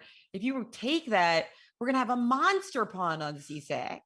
Yeah, the knight survived, but what happened instead of winning a piece? I guess this was the best scenario for Katya, but I agree with you that pawn on c6 will possibly win the game. It's such a strong passed pawn. Yeah, but at least here Black can fight. And we know that Katerina's very good at fighting. So I wonder if there was any way where we could have won more after Queen F4. Maybe like trying to avoid the queen trade. I don't know. But maybe it's hard because we don't have a lot of squares for this queen. And it also is just like so unnatural to play something like Queen D1, right?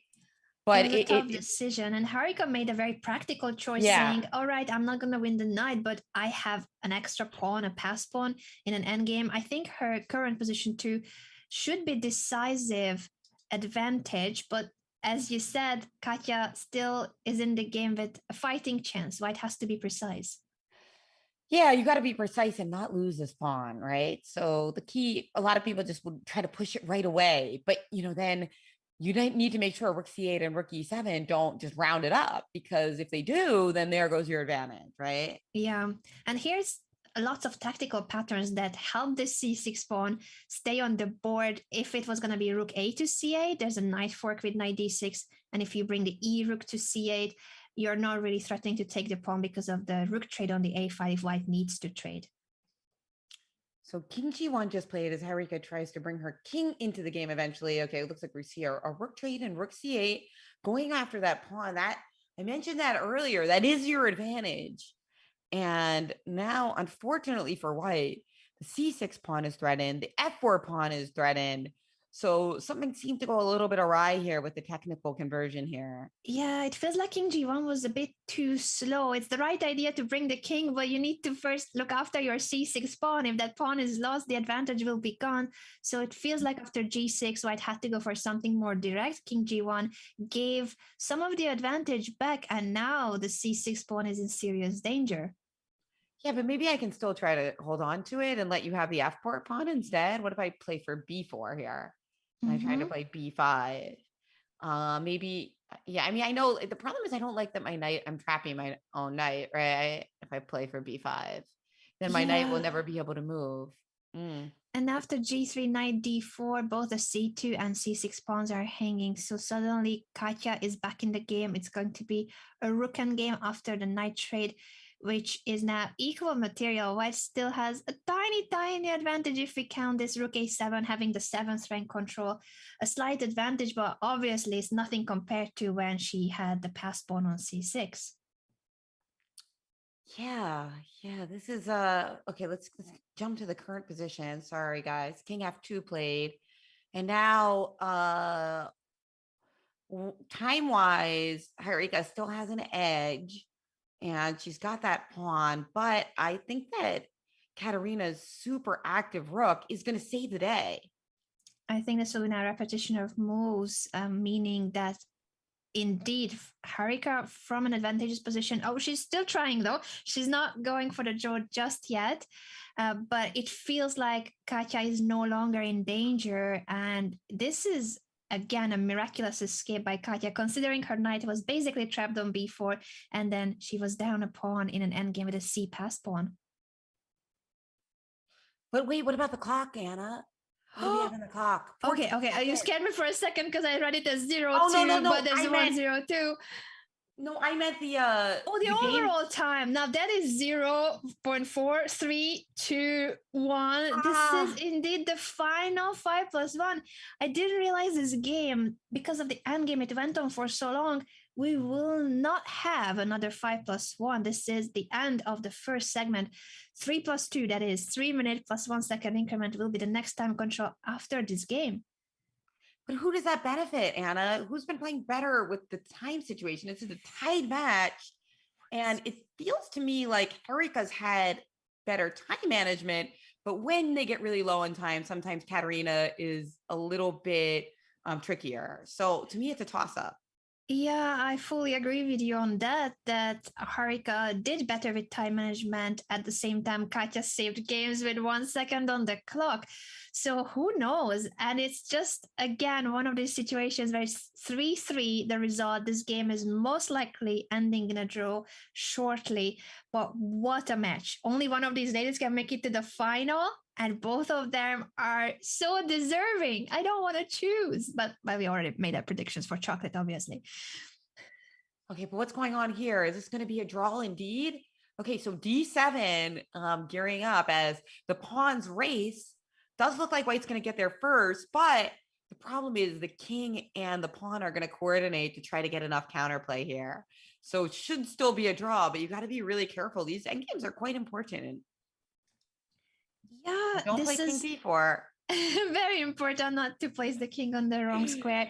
Black will be, if needed, ready to give up the rook for the d pawn, and then with the support of the king, this f pawn can become just as valuable too when you start pushing it, and white will have to also give up the rook. It could lead to a position where we will not see draw offers, but just two kings remaining on the board. That's right. That's right. And this one, black does have plenty of time to connect with the pawn to create the same situation that they're facing with this strong white pawn. As we see, the rook did sacrifice itself for him, and then you see the king and the pawn coordinate to save the day, and we get king versus king to reflect the incredible fighting match so far. 3.5, Anna. This has been insane. 62 moves we have seen in this rook endgame in the end, but there were so many details we need to analyze. We're going to take a short break, and when we are back, we will show you what happened in this game, and the 3+1 segment will start. So don't go anywhere. This match is tied, and it could go either way. Now, another shorter, even shorter format will come, and the bullet at the very end.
Welcome back to the broadcast of the semifinals of the 2021 Women's Speeches Championship. But what you see on your screen is not the Women's Speeches Championship, but the World Chess Championship between the current world champion, Magnus Carlsen, and his challenger, Jan Nepomniachtchi. The match will take place in November, and chess.com has the exclusive rights to broadcast the cameras from the playing hall. That's going to be an exciting match. Jen, what do you think? Will we have a new world champion this year, or it's more likely that Magnus will hold his throne? Oh, well, more likely that Magnus will hold his throne. I think he is the favorite, but if anyone has a good head-to-head score against Magnus, then it is Jan Nepomniachtchi. Very few people in the world have a plus score against Magnus. And one thing is for sure, that's going to be a really exciting match. So we will look forward to that. But first, we have started our 3-minute portion in this match of the Women's Speed Chess Championships between Lagno and Harika. And check it out, as we've got an Alekhine defense, knight f6. And this is the first time we've seen this by Harika so far. It is the first time indeed we see a switch in the openings, and this is a shorter time control reminder that we have seen so far a 5+1 segment, 5 minutes with 1 second increment. And now this is the first game of the 45-minute segment. That's 3 minutes with a 1 second increment. And already here, it seems Black has to be very careful of the bishop g5 because the dark squares are so vulnerable. You got that. You got that right, Anna. And she's played queen to b4 check, but c3 does gain back that tempo that we gained with checking. And no matter what's going to happen, I think that white is going to invade on f6. I'm not sure with the bishop or with a knight. Yeah, Jen, sorry, I was just shocked about the fact that's now above my head. I knew that Nepomniachtchi has a plus score against Magnus, but I didn't know he also has a plus score against other world champions, including Karpov, Kasparov, Kramnik, and Anand. Is he the world champion slayer? Oh, so wow, that is quite a stat. Unbelievable. Well, we're going to be definitely marking our calendars to watch that match, man. It's going to be a goodie. Bishop to f6 played, so she does want to get the knight or the queen on that f square, or trade off these bishops so that the queen and the knight can coordinate. But look at that. Harika has found the beautiful move that I love, castling. And now after bishop g7, king g7, queen f6 check, you just back up to g8. And where is the checkmate? I don't see the checkmate yet, and it's at the moment an extra pawn for Black. So Harika, with this beautiful defensive resource, castle kingside, guards the dark squares. h4 though, the grandmaster move we see the champions do so often. h4, h5, very aggressive attack.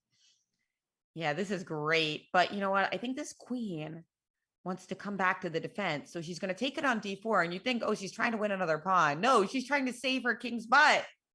And the cool thing is that when you take this pawn, the queen is also able to come back to f5 and potentially save the day. Yeah, it's a very important defensive resource, queen to f5, because trading queens when the house is on fire is crucial. The queen is the most important and strongest attacking piece.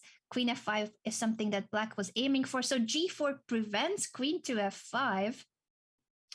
Yeah, but this looks quite interesting. But I mean, I can play my moves like knight d7 to try to, and indeed, she's played knight d7 to try to gain a tempo as Katerina winds up for her attack. I love it. This looks like such a sharp position. At the same time, Harika is keeping her cool and just goes for the trades on the f6 square. Now it's only the white queen that landed on f6, much better than when it's a knight, and the combination with the queen. Knight d7 immediately chasing that queen away too before white could open the h file. And now the problem is if queen d4, you can play queen e5 check right away to trade queen. And, there goes your attack. Yeah, and once the attack is gone, what remains on the board is an extra pawn for Black. So it is Katerina who will need to defend and try to somehow, sometimes even with a bit of a gamble, get your chances back. It is blitz chess. It is even faster than the previous segment. So obviously mistakes can happen, but for now, Harika has defended very well and has a great endgame advantage. Yeah, I mean, Harika played some great defense there. That was a scary attack that Katarina was winding up for. But now she's definitely in some trouble. Although, interestingly, Harika did not trade off queens. Dronavalli decided to keep the queen on this beautiful e5 square. Yeah, And, you know, the from a computer practical point of agrees with view, her. I was yeah, so scared. I was gonna swap queens there, immediately trade them off. But the computer agrees that c5 is even stronger because you either force the trade on e5 or white has to go back, retreat with the queen, and the black queen on e5 is stronger than white's queen. yeah, I get it. That makes sense. And look at this knight e5 threatening knight to f3. And look at that. Harika not just going for the easy win, but going for the pretty win.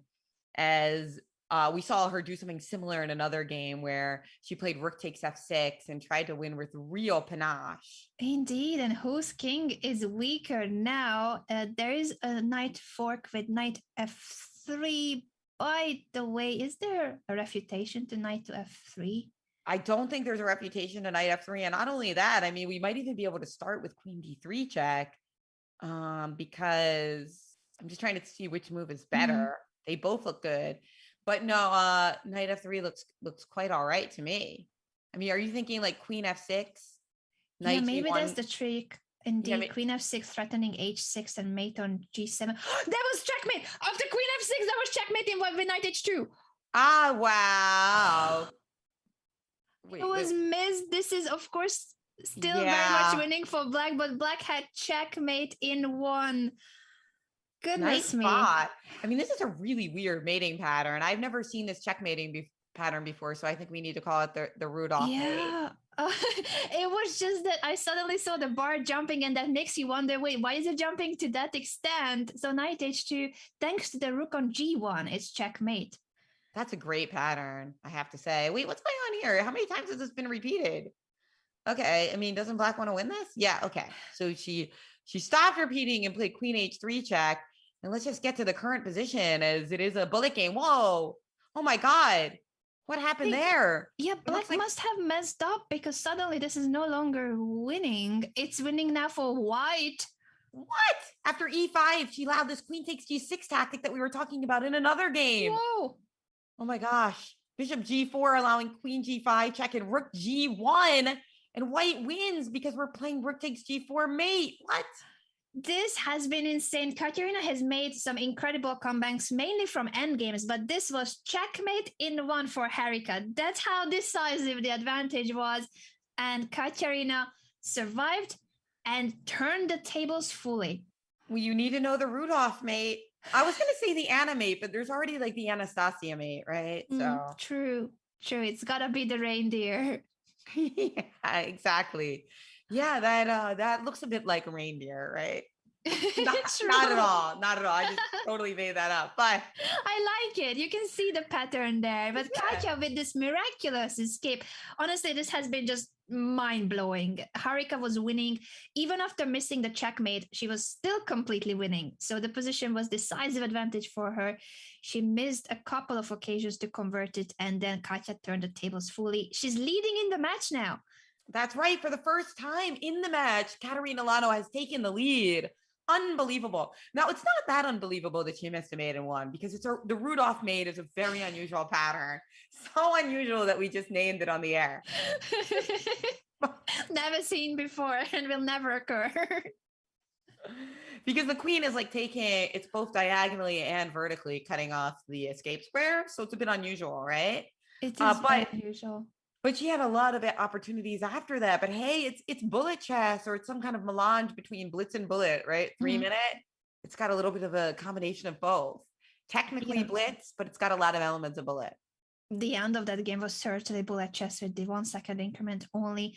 And now Harika, she needs to also simply make a comeback from the psychological point of view, because I'm sure that even if she is not aware that she missed checkmate in one, she knows that she messed up a completely winning position. That's right. All right. Well, let's see though. Harika here. I'm trying to see whose position I like. I mean, honestly, Black's bishop on e4 seems to be really nicely posted up, and this bishop on b2 is very regrettable. Like, we'd love to get this move c4 in, and if we can do that, then I'm feeling white again. But until that time, I'm a little bit uncomfortable with white here. I agree, and I don't know if c4 will be possible anytime soon. The c4 square is guarded by two of Black's pieces, and the b4 pawn as well is attacked. It looks great for Katya, who is now in the lead in the match. Man, it's so tough. When you miss such a huge chance, Harika would have been leading and confident, and now you question all your moves. You start second guessing your decisions because of messing up a completely winning position.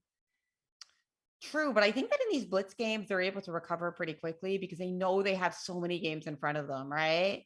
Now, this Yeah, is a that weird should move for help. you, but what about Mhm. bishop f1? I'm like, it seems odd, but I'm like, well, or f3, then bishop f1, and we're threatening bishop b5 and this pawn here. And I think it's like not that easy to defend against.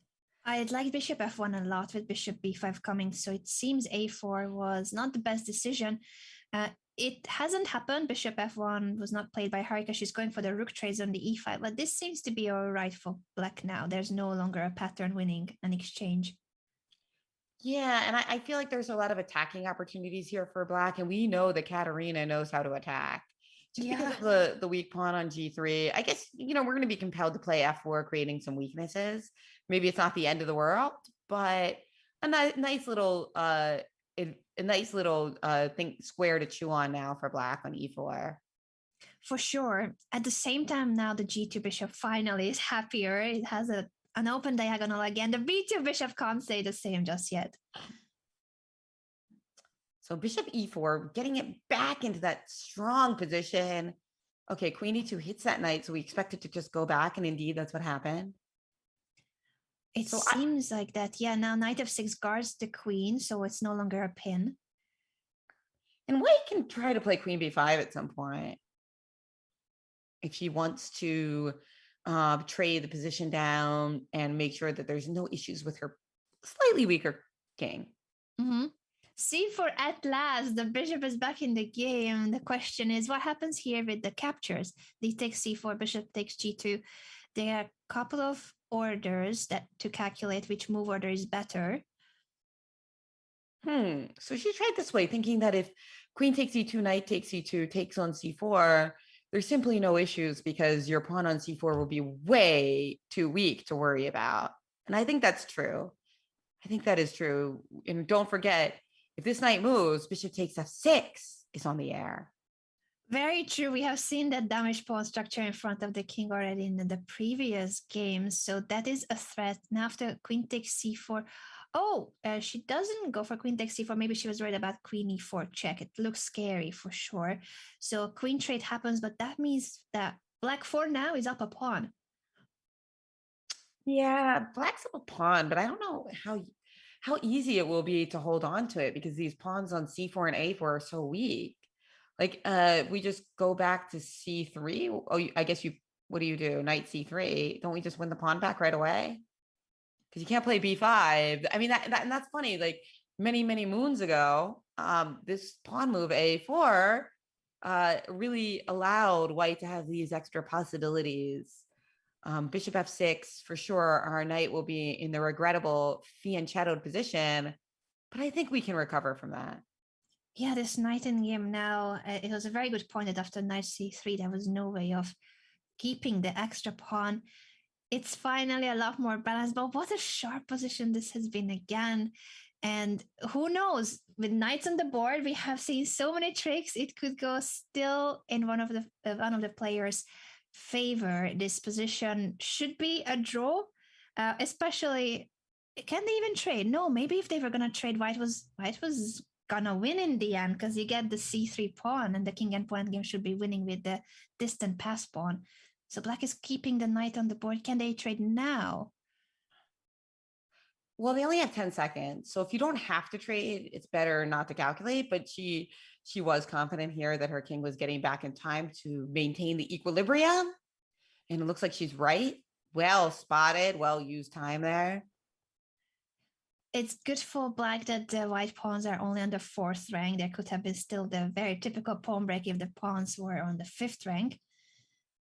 And the problem is, it's just like white's not going to be able to break through, right? Yeah, not in this situation. So it's going to be all closed on the king side. And the key squares will be that the king is on c7, and once king d5, you go and take the d7 square, the opposition.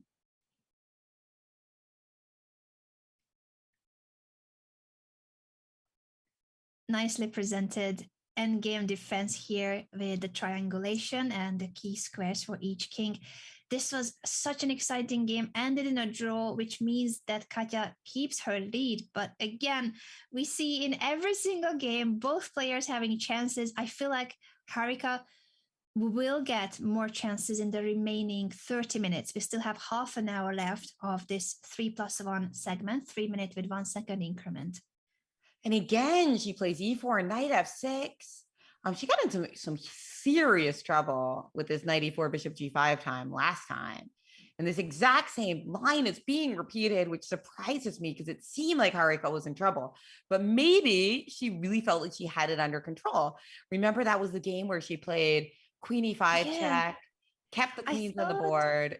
Yeah, I feel like she must have it so well analyzed that even though it looks dangerous, she's fully confident that this line holds. And she ended up having a winning position in that game eventually after defending precisely. That's the game where she had checkmate in one and she didn't see it.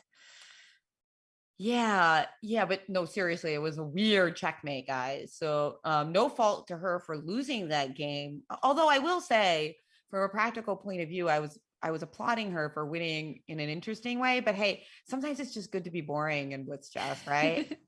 I mean, because remember, that was the game where she could have just traded queens and been up a pawn at an endgame, and she wanted to go for the most striking and it bit back. But hey, this is different because Katja has played knight f6. I believe in the last game she stuck her bishop on f6. Mm-hmm. So a different dynamic here, but similar principles at play.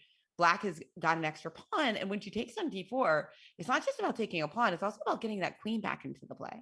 Again, this queen f5 motif, up 2 pawns for Harika. The evaluation bar is celebrating this to such extent that it's saying black is winning a piece now after h6. You cannot move the bishop because the f6 knight is hanging.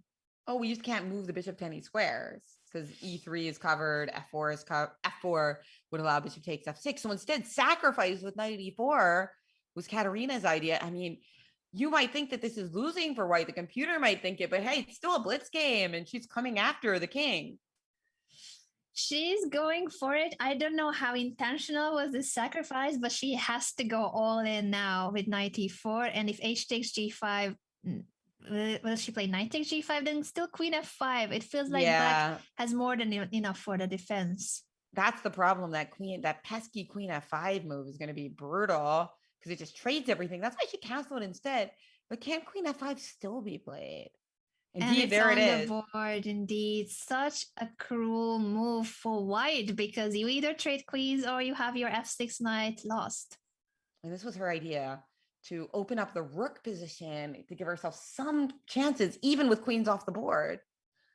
So I don't think it's going to work though, because just queen takes f3, pawn f3, and she is down a piece, guys. She's down a piece right now. And rook takes h8, bishop takes h8, rook h1 will just allow bishop to come out. Yeah, the only thing that gives some hope to Katja here is that black is still undeveloped on the queen side. So all the pieces, the rook on a8, b8 knight, which has just moved to d7, and the bishop on c8. There's the extra piece of black. Black needs to develop those pieces, and then the piece up will actually show on the board. Until then, there is a bit of a practical chance, even if objectively speaking, this is completely lost for white. Yeah, completely lost for white. Sounds about right. But the time situation looks like we're going to see the bullet portion of this game pretty soon. So anything can still happen. Gosh, where did this all go wrong? It feels like Harika has this line very well analyzed. So they had a game in this just before.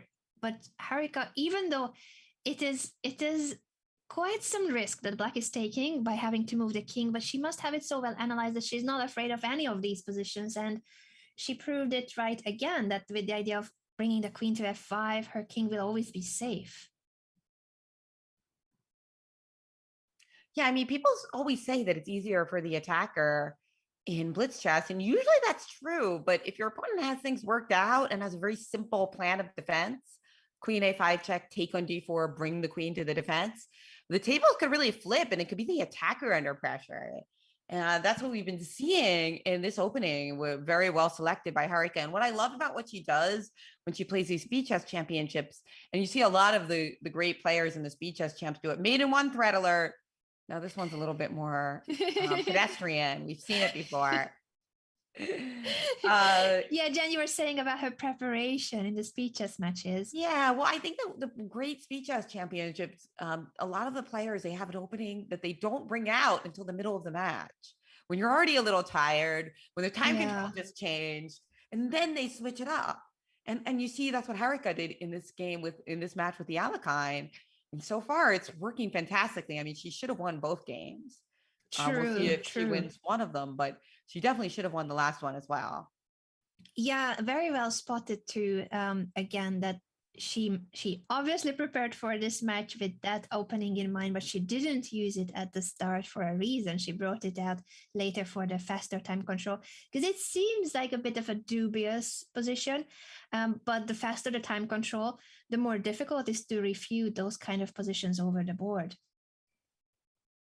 It sure is. It really is. And king c2, bishop f4 played. So we still got that extra pawn, but we know that Katerina is so good at the defense, but she just lost another piece. And so she gave it up, and we've got an even match again. Jeez, who's going to be better in bullet? I do not know. This is going down the wire, Jan, because of these games. First of all, will we see Katerina going for something else now that she got two bad positions with the white pieces against the Alekhine? Maybe she will switch up which line she chooses against it. She might. Yeah, I think that's a great point. There's so many different lines that you can play against that. So she might just want to go away from that arena as we see a King's Indian game here. Or was it, how did it start? No, it started like in a modern defense in a way. Yeah, it transposed to the modern. It started with d4 and the King's Indian, and then e4 was pushed as well. So we have a very similar structure to what Harika played with the black pieces in the first games. So after e5, if we were to take that pawn, there'd be tactics like knight takes e4. So instead, white just played knight to c4. Yeah, knight to c4 seems like one of the main options here. D takes e5, of course, is always something to consider, but you can't win the pawn here. Knight c4, d5, immediately that center is breaking open, and who will it favor now that everything will be traded? D takes e5, both knights are hanging.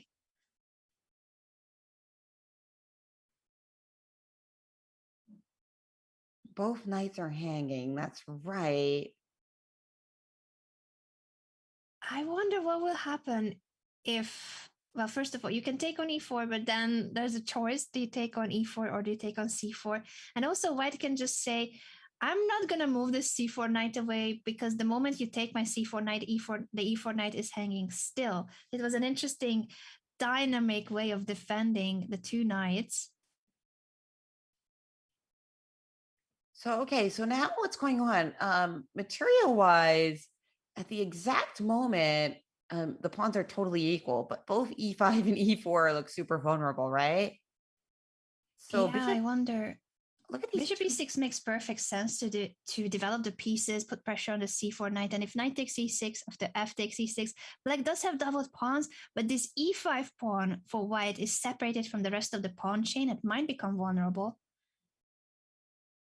Yeah, I don't know. I wish I didn't have to play bishop e6, but bishop d5 on the board, and now what happens on rook d4 trying to stop the knight from protecting this pawn? I guess b3 will be played, but then Harika might have to reckon with the consequences of b5 soon, or just the much more natural knight c6 also piling up on the f6 square, on the e5 square rather. The only way to continue to defending this is to play something like bishop f6, but that pawn looks like it's going to be lost anyway in that case, because we could capture and just play king f7.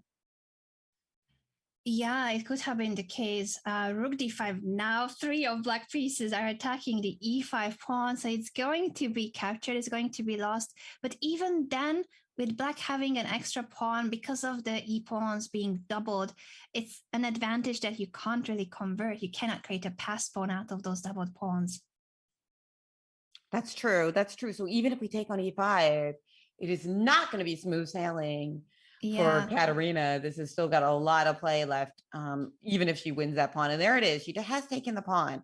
So now we're going to see how Harika intends to get the counterplay back. Well, she just wants to regain the pawn and figures she'll have a slightly better pawn structure, and she can potentially work on that. Indeed. And just a quick shout out to our viewers on YouTube and Twitch. And I am truly a fan of Kitty's comment. I am biased toward chocolate. That is the best comment I have seen on this really obscure conversation in the chat. So I just wanted to mention that we do have a bet. Jen and I have made a prediction. I'm predicting Katya to make it to the final. Jen has predicted Harika to make it to the final. So we do have something huge at stake for which we are rooting for. But other than that, we are trying to give our opinion on what's going on the board. And both players, both of these ladies have done so amazingly. They both would deserve to make it to the final, but only one of us can win chocolate. So Katya for me, Harika for Jen. I am so excited for my special delivery of chocolate bars. I'll send you a selfie of me and Fabian with our like faces like all messy. Jen, I'm winning. We shall see. Again, the match has been so close that I think the one prediction that will for sure come true is that it's going to go so close, maybe until the final bullet game, we will have a tie score. And if it's tied after the last bullet game, we will have extra tiebreakers of bullet chess. I cannot wait. Another mini match. Oh man, there's a really good chance for that because these players are so evenly matched. I mean, I think that Harika against Alexander Kostyuk really showed off some fine bullet skills to kind of turn that match around. But I don't know. I mean, Katerina is also so good under time pressure. So it's going to be a great match if we see bullet. Looks like this one is going 3-move repetition. I mean, we will see bullet, of course. But if we see an actual bullet tiebreaker on top of that. Yeah, I think it could be the case. There has been very few speed chess matches, not just in the women's speeches, but overall speed chess matches where a tiebreaker was needed. But this could be one of those occasions because both Katya and Harika have been doing so impressively under serious pressure in difficult situations, being down on time, having sometimes completely lost positions and making a miraculous comeback. This ended in a draw, but what a game again. And we shall see. I think now for this game, with Katya having the white pieces, if she will repeat the same line from which she didn't get a good position, Harika outplayed Katya twice already with the black pieces. That's right. And it seems like it's going in a different direction already, right? Oh, yeah. So you were right that Katerina decided to change it up a little bit. And here we have a typical situation where this pawn on c4 is under defended, right? Because if we played bishop e2, that would allow, not right away, but at some point bishop f3 and the pawn on c4 would be hanging. So that's the kind of the point of openings like this, that you let white get a big center and then you hit back against it with e5, for instance. E5 is a great move here by Harika, opening up the position before white could castle. Katya has been delaying castling in many of the games. Now after castle, finally white's king is safe too, but black has no issues at all. I'm wondering if there will be any queen trades, or Harika will move the queen away from the d5 to bring the rook to d8. But where to move the queen to? E7, our question has been answered. I'm always worried about knight d5. We put our queen in a square where it can be attacked. Okay, a little in-between move here, bishop f3, so that she can stick her knight on d4. That's the rationale there, because if you try to take on c6, whoops, we got a little switchback tactic. We can take back on c6. Wait, or even bishop takes e2. But either way, it looks like instead of that, white will probably just play bishop f3. Bishop f3 makes perfect sense here, but she is calculating because of the two possible captures, and also bishop to c5 was a third alternative. I don't know if any of them were better than the other. It's just that there was so many tactics in that position. The thing is, bishop c5 looks like it wins something here, right? But not so fast. There's queen g5 threatening checkmate. So that's the reason why Harika is happy in this position. So bishop c5, queen g5, no bueno. Bishop takes f8 would allow queen takes g2 mate. So that skewer not working is problematic indeed for Katerina, because it means she's just down a pawn, right? What to do? It's a very healthy pawn indeed on e5 that black has. So Harika with a great chance to now take the lead again in the match if she converts this endgame. I like the c6 bishop a lot because of the pressure, Jan, you mentioned on the g2 square. And also it shuts down this open c5 where white has a rook on c1, while the d5 can be used by black's rooks. She might want to try to double rooks on the d5 or bring the other rook to c8 simply. She pushes a6 first so that the pawn will not be hanging. Yeah, this is a tough position. And here we've got some more moves. Sorry about that, guys. So we've got b4 threatening bishop c5 again, potentially in better circumstances. And now a4 to get some counterplay. b5 takes b5, bishop d5. And this is our current position as Harika remains up a pawn and Katerina searches for counterplay. And this opening, which, I mean, Harika is getting great positions in the Alekhine.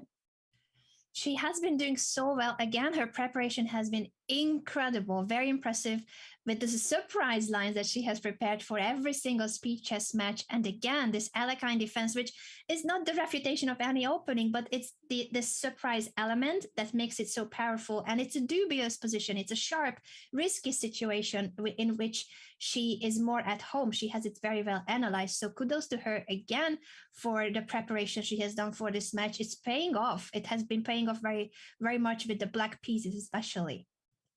What about, okay, it looks like I look at this expansion. So that's why she played king h7. She wanted to start expanding because, you know, it's not like in a bullet game, your opponent just says, congratulations, you played great in the opening and won a pawn. Here's the point.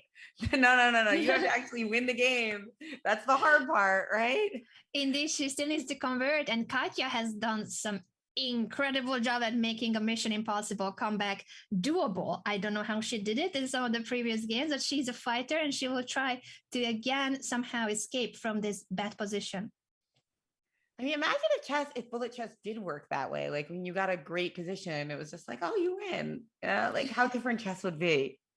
Yeah, if you have a certain advantage by the engine, this one is minus 2.34, a decisive advantage for black, but you still need to convert it into a full point. Your opponent will not resign. So what happens if bishop c4 here by white? What's Harika's plan there? Is she just gonna, bolster the position with rook d8, or is there some tactical refutation? I mean, at this point, I wouldn't be surprised if there's tactics because, like, the noose is really starting. The forces of black are really starting to encroach in white's position, right? So mating threats are absolutely in the air soon. And no, she just played rook to d8. I like this move a lot simply to strengthen the rook on d7. Now the pin is no longer an issue. And then she can continue calculating whether it's e3, f3, in which moment is the right choice to push. Yeah, that's right. E3 looks very menacing indeed because we've not only are we pushing our pawn forward, but we're also opening up this bishop for attack. We're opening up the queen. So many good things happening at once. I think this is gonna be the game where Harika takes the lead again. She started with a lead in the match, and this game looks very promising for her. Still, you need to be precise, of course, and I think she's waiting for the right moment to push. E3 seems to be one of the main ones to calculate, but F3 as well to try to weaken the white king. They're going for multiple trades on the D file. Bishop to d6 to shut down the d file before Harika's queen could appear on d1. Oh no, but a pawn is gone, and there she is. Katerina's back in the game. What happened there? How bishop d6 and Harika, did she mouse sleep, meaning to place the queen on f5? Maybe queen f5 or queen e7, queen f7, but Either Yeah, way, that was not a good turn of events for her because now the pawns are even and the time is even too, and anything can still happen. Let's get him to the current position it as feels queen. like it was a mouse slip. If she saw that the f4 pawn was hanging, she was gonna protect it. Or she missed that for that one moment the pawn was attacked. Now Katya is back in the game. This happened earlier too in the match. Harika needs to be careful to not make it a full swing of the result and the evaluation of the position, because now White does have some chances with this queen on the 7th rank. Yeah, look at that. But I mean, anything can still happen. I mean, Black could also win somehow. King H8. Yeah. This is protected very well because of this queen and bishop battery. Yeah, I was gonna say I was smiling at this pawn on e4 that you wish you could make it disappear from the board earlier with the Harika's queen battery, queen on d5, bishop on c6. It would have been made for Harika if it wasn't for this e4 pawn being in the way. You wish you could give up your own pawn. But it looks like both players are trying to win because Yeah, they're both, oh, I'm scared of this move. There's all sorts of little traps. I like the king on h7, queen and they're so f5 low on played. time, 5 seconds for each with a 1 second increment. You can tell White's trying to win because she'll never trade queens after queen e5, but she might have to because Harika just keeps chasing her. Harika knows that if she trades queens, it's probably going to be a draw. 4 seconds left for Katarina, 5 for Harika. I hope no one will flag in the end. They repeated Moza. What a game. Harika did so well again with the black pieces. She was up a pawn and it seemed like a decisive advantage. But as you said, Jen, you still need to convert it. And she didn't find the right moment to push the pawns. And after bishop d6, she either mouse slipped or forgot about the f4 pawn hanging. But look at that fighting spirit Katarina is always showing it. B3, by the way, a move that Harika has also employed in the match against Kostyuk as the time controls got shorter. So keeping it interesting. The openings will keep changing as the tournament time control gets faster and faster. We've only got 2 more games, it looks like, of 3-minute chess. So this one and one more. And then the bullet segment will come and decide everything, because this match so far is 6-6. Both players have been showing such an amazing fighting spirit and also high level chess, even under the biggest of time pressures. There have been very few big mistakes. There have been very few big blunders. It's incredible. Some really, really great play and also some very brave play. And some of the Twitch chat is pointing out a big clap for not trading queens with 2 seconds on the clock. Yeah, I would have been terrified. I would have grabbed that draw with 2 hands, because if not, maybe you end up blundering a checkmate. That was gonna be my thinking. No, I'm retired for a reason, guys. I'm retired for a reason. But the fighting spirit the ladies both have, obviously, and the desire to make it to the final. Because a reminder, this is the semifinal of the Women's Beach Chess Championship. Only one of these amazingly strong players can make it to the final. So unfortunately, as much as we want this match to go on forever and ever, at the end of the bullet, there will be a winner. Perpetual women's beach chess match, indeed. Now, I have to ask, Katarina, which one has a higher bullet rating? I think Harika must, right? I believe she has a higher bullet rating. And, maybe that's a reason why we see Katarina, really wanting to try to maybe pull ahead by a point in this portion. Yeah, I wonder what will be their thinking for the bullet. I know that Katya, in her match against Valentina Gunina, she thought that Gunina was the favorite for the bullet portion. So she was a bit worried entering the bullet portion with a tied score. It was just equal before bullet. And Katya ended up winning in the bullet segment, even though she didn't consider herself a favorite. I think Harika has done an impressive job in bullet, even against bullet legends like Alexandra Kostyuk. So that could be a bit of a scary pre-speed chess result, that Harika eliminated Alexandra Kostyuk in bullet chess and also eliminated Anna Muzichuk, 2 of the favorites for the event. I think, again, we're going to see this match going down the wire, and perhaps it's going to be the very last bullet game that will decide either of them going to move on to the final. I can't tell who's going to have better chances at this stage. I think they're both excited for it, though. I don't know. I think that Harika will have the edge, actually. But we'll see. We'll see. And that's why I think Katarina, I think she's really going to try to win. I don't know about this game. This game, she's down a minute on the clock, which is a bit scary. The position itself looks okay. Both sides have chances. There's a weakness here. There's a weakness here. But being down a full minute in a blitz game, it's kind of like being down a pawn, right? I mean, there is a 1 second increment, so that might be a little bit of an exaggeration, but it's almost like being down a pawn. I agree with you that Harika's time management in most of the games have been very impressive. At the same time, Katya fighting back, even almost flagging, and then making a comeback with 0.7 second on the clock. So better time management for Harika, which in bullet will be crucial if she keeps this speed. We shall see whether Katya can also keep up now with this very big time disadvantage. The position, luckily for Black, isn't that sharp. It's not that much to calculate. I guess now she was considering where to move the queen exactly. Queen d6 seems natural to attack the knight on c6 and still guard the e7 pawn. I feel like there is a lot to calculate. I mean, I guess it's maybe as things get traded, there will be a lot less.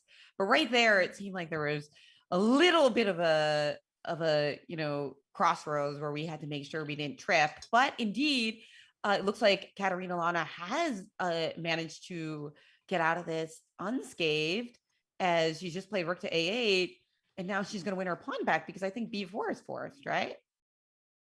Mm-hmm. Or you move the knight and then you move the knight and then rook a1 and rook takes b3, but one way or the other, you have to get back your pawn, right? You do need to. Oh, after king g2, the Jean bar jumps because that knight was never protected. I think Harika was maybe one move ahead of the line. Sometimes in your head, you calculate that, I'm defending the knight, and then she makes a second move of the line. It felt like she just, for a moment, forgot to move the knight away. What happened? She must have thought, did she try to pre-move b4? Wow. I think it wasn't a physical pre-move, but it sometimes happens when you calculate the line, and because in your head you already played the move, you end up making the second or third move of that line on the board. Very rarely, but it happens, and it felt like that was the case because you obviously see the hanging piece. Maybe she was thinking this, yeah. Like what you mean, Anna, was she was looking at this, and then she wanted to play king g2. Yeah. I think that's what must have happened. This is a heartache now for Harika. She still has obviously a very good chance to make a comeback because she has been playing super impressive attacking chess, going for the sacrifices. Even when she's up material, she wants to go for the kill and not just play a pawn up endgame. So I think she has very good chance to make a comeback, but she has to be very strong psychologically too, to just forget about the previous game. She missed checkmating one in an earlier game, and this one was a hanging piece that she forgot to move. So hopefully she can start from a blank page and fight her way back with still 3 minutes to go in the 3+1. This could be our final 3+1 game, and then the bullet chess begins. You got to take with the knight here. I think Harika is totally fine with just having a 1-point disadvantage and trying to win the bullet. Like that, I think would be a fine strategy here. Of course, this end game, there's chances for both sides. So I'm not saying it's going to be a quick draw or anything. This is the last of the 3-minute games. But I mean, that was a fluke. It happens in blitz chess. Something weird happened. And that is actually kind of exciting for us because I think that this is going to be an even tighter match with Katarina starting with a 1-point edge in the bullet. Indeed. This is really good.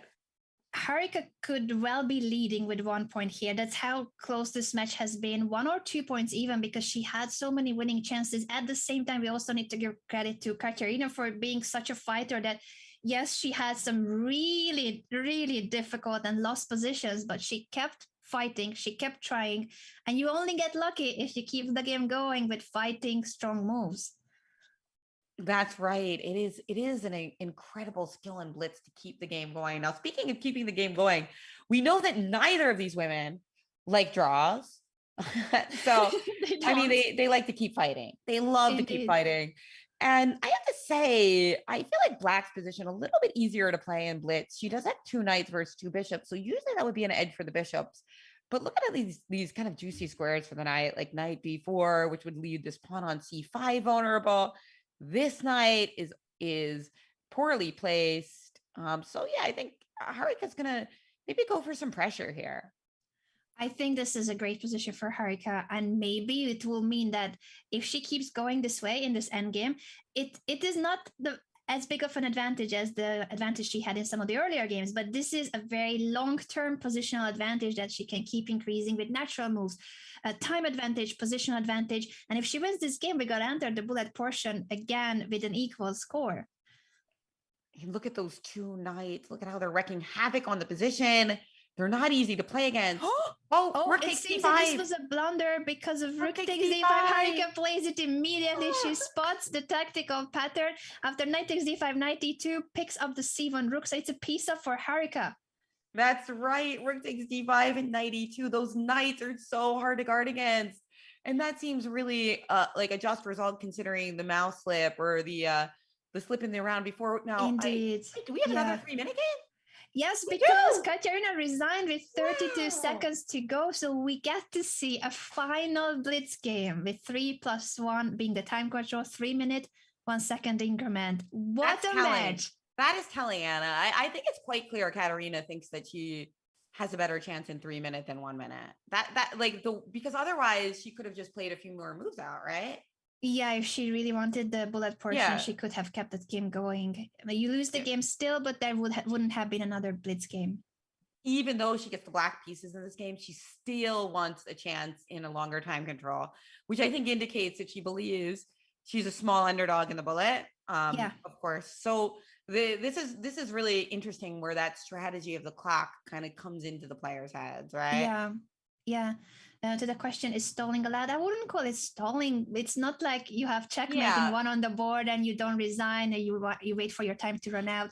It was a fighting position where you can still continue. Obviously, lost position, but who tells you when you have to resign? It's different if it's checkmate on the board and then you wait. But time is part of the game, the overall timer. And Katerina does seem to consider Harika the favorite in bullet chess. I agree with you, Jen, that this is what it signals. But let's see if she can make this position interesting. It's completely tied match, 7-7. C4 has just been played by Harika. I mean, I think that this is like a typical position that we've seen in something similar in another game in the match, as it looks like Harika is kind of shifting towards ready type positions, starting with b3. In this case, she started with knight f3.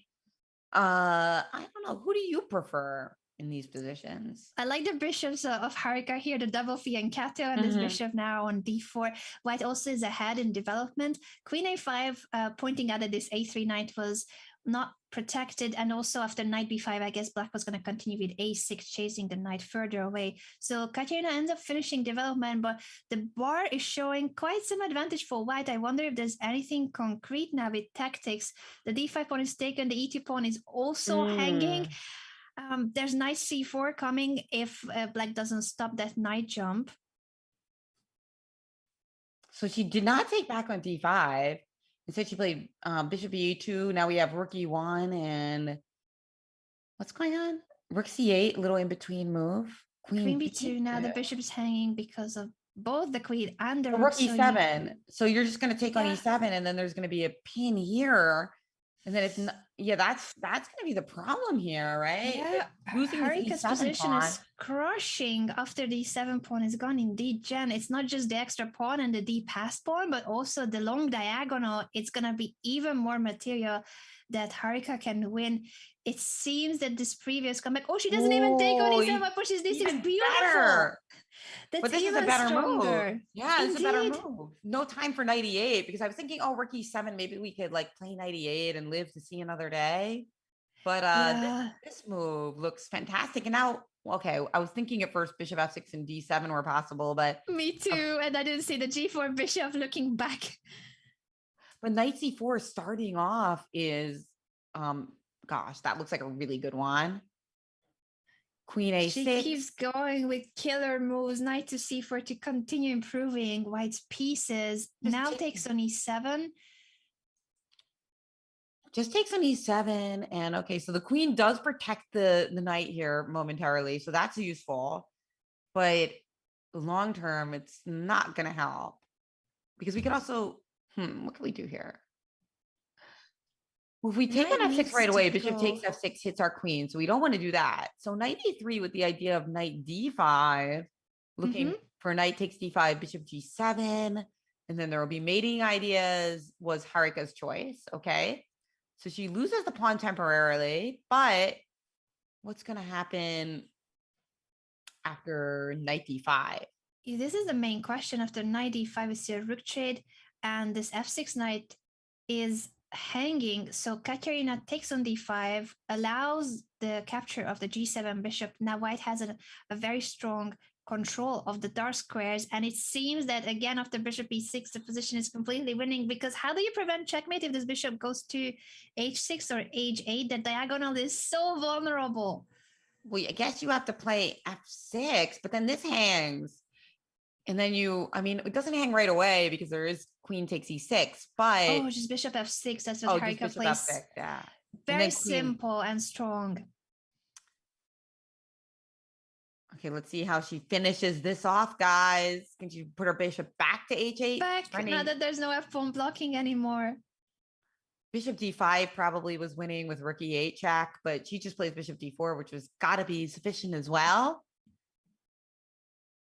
What a game this has been. It's the power of the dark squared bishop. Now that black is lacking that fianchetto bishop, the g7 bishop is gone, and that makes the king so vulnerable. Bishop e5, queen e6. Katerina continuing to hold on for dear life. Nice move, queen d2, attacking this, but also attacking queen h6. Okay, Katerina is still trying, obviously, to hold things together. And so far, she has done a good job preventing all the checkmate patterns. Will she manage to block this one on f6? But the c6 bishop is a loose piece. That's right. And she lost on time as queen h8 was threatened. What a game. Harika takes a lead going into the bullet portion after an absolute roller coaster of a 3-minute match.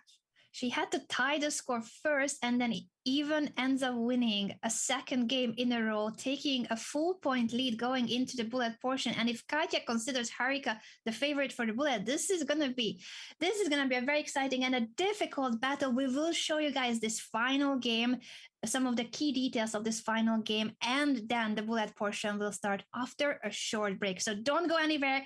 Harika Dronavalli is in the lead against Katya Lagno, but Katya is a 3 times World Blitz champion. Will that help in bullet, or is Harika truly the favorite? We shall see soon.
Welcome back, everyone, to the Women's Speeches Championship semifinals. Apart from the Women's Speeches Championship, obviously, what also is taking place today is the Junior Speeches Championship.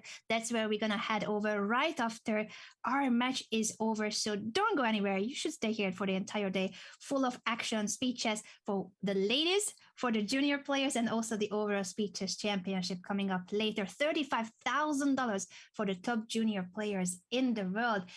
Jen, you have seen so many of these matches, Women's Speeches Championship, Junior, Overall Speeches Championship. What do you think when you compare today's match to the usual speeches battles? This match with Harika leading with just a point, entering the bullet portion now.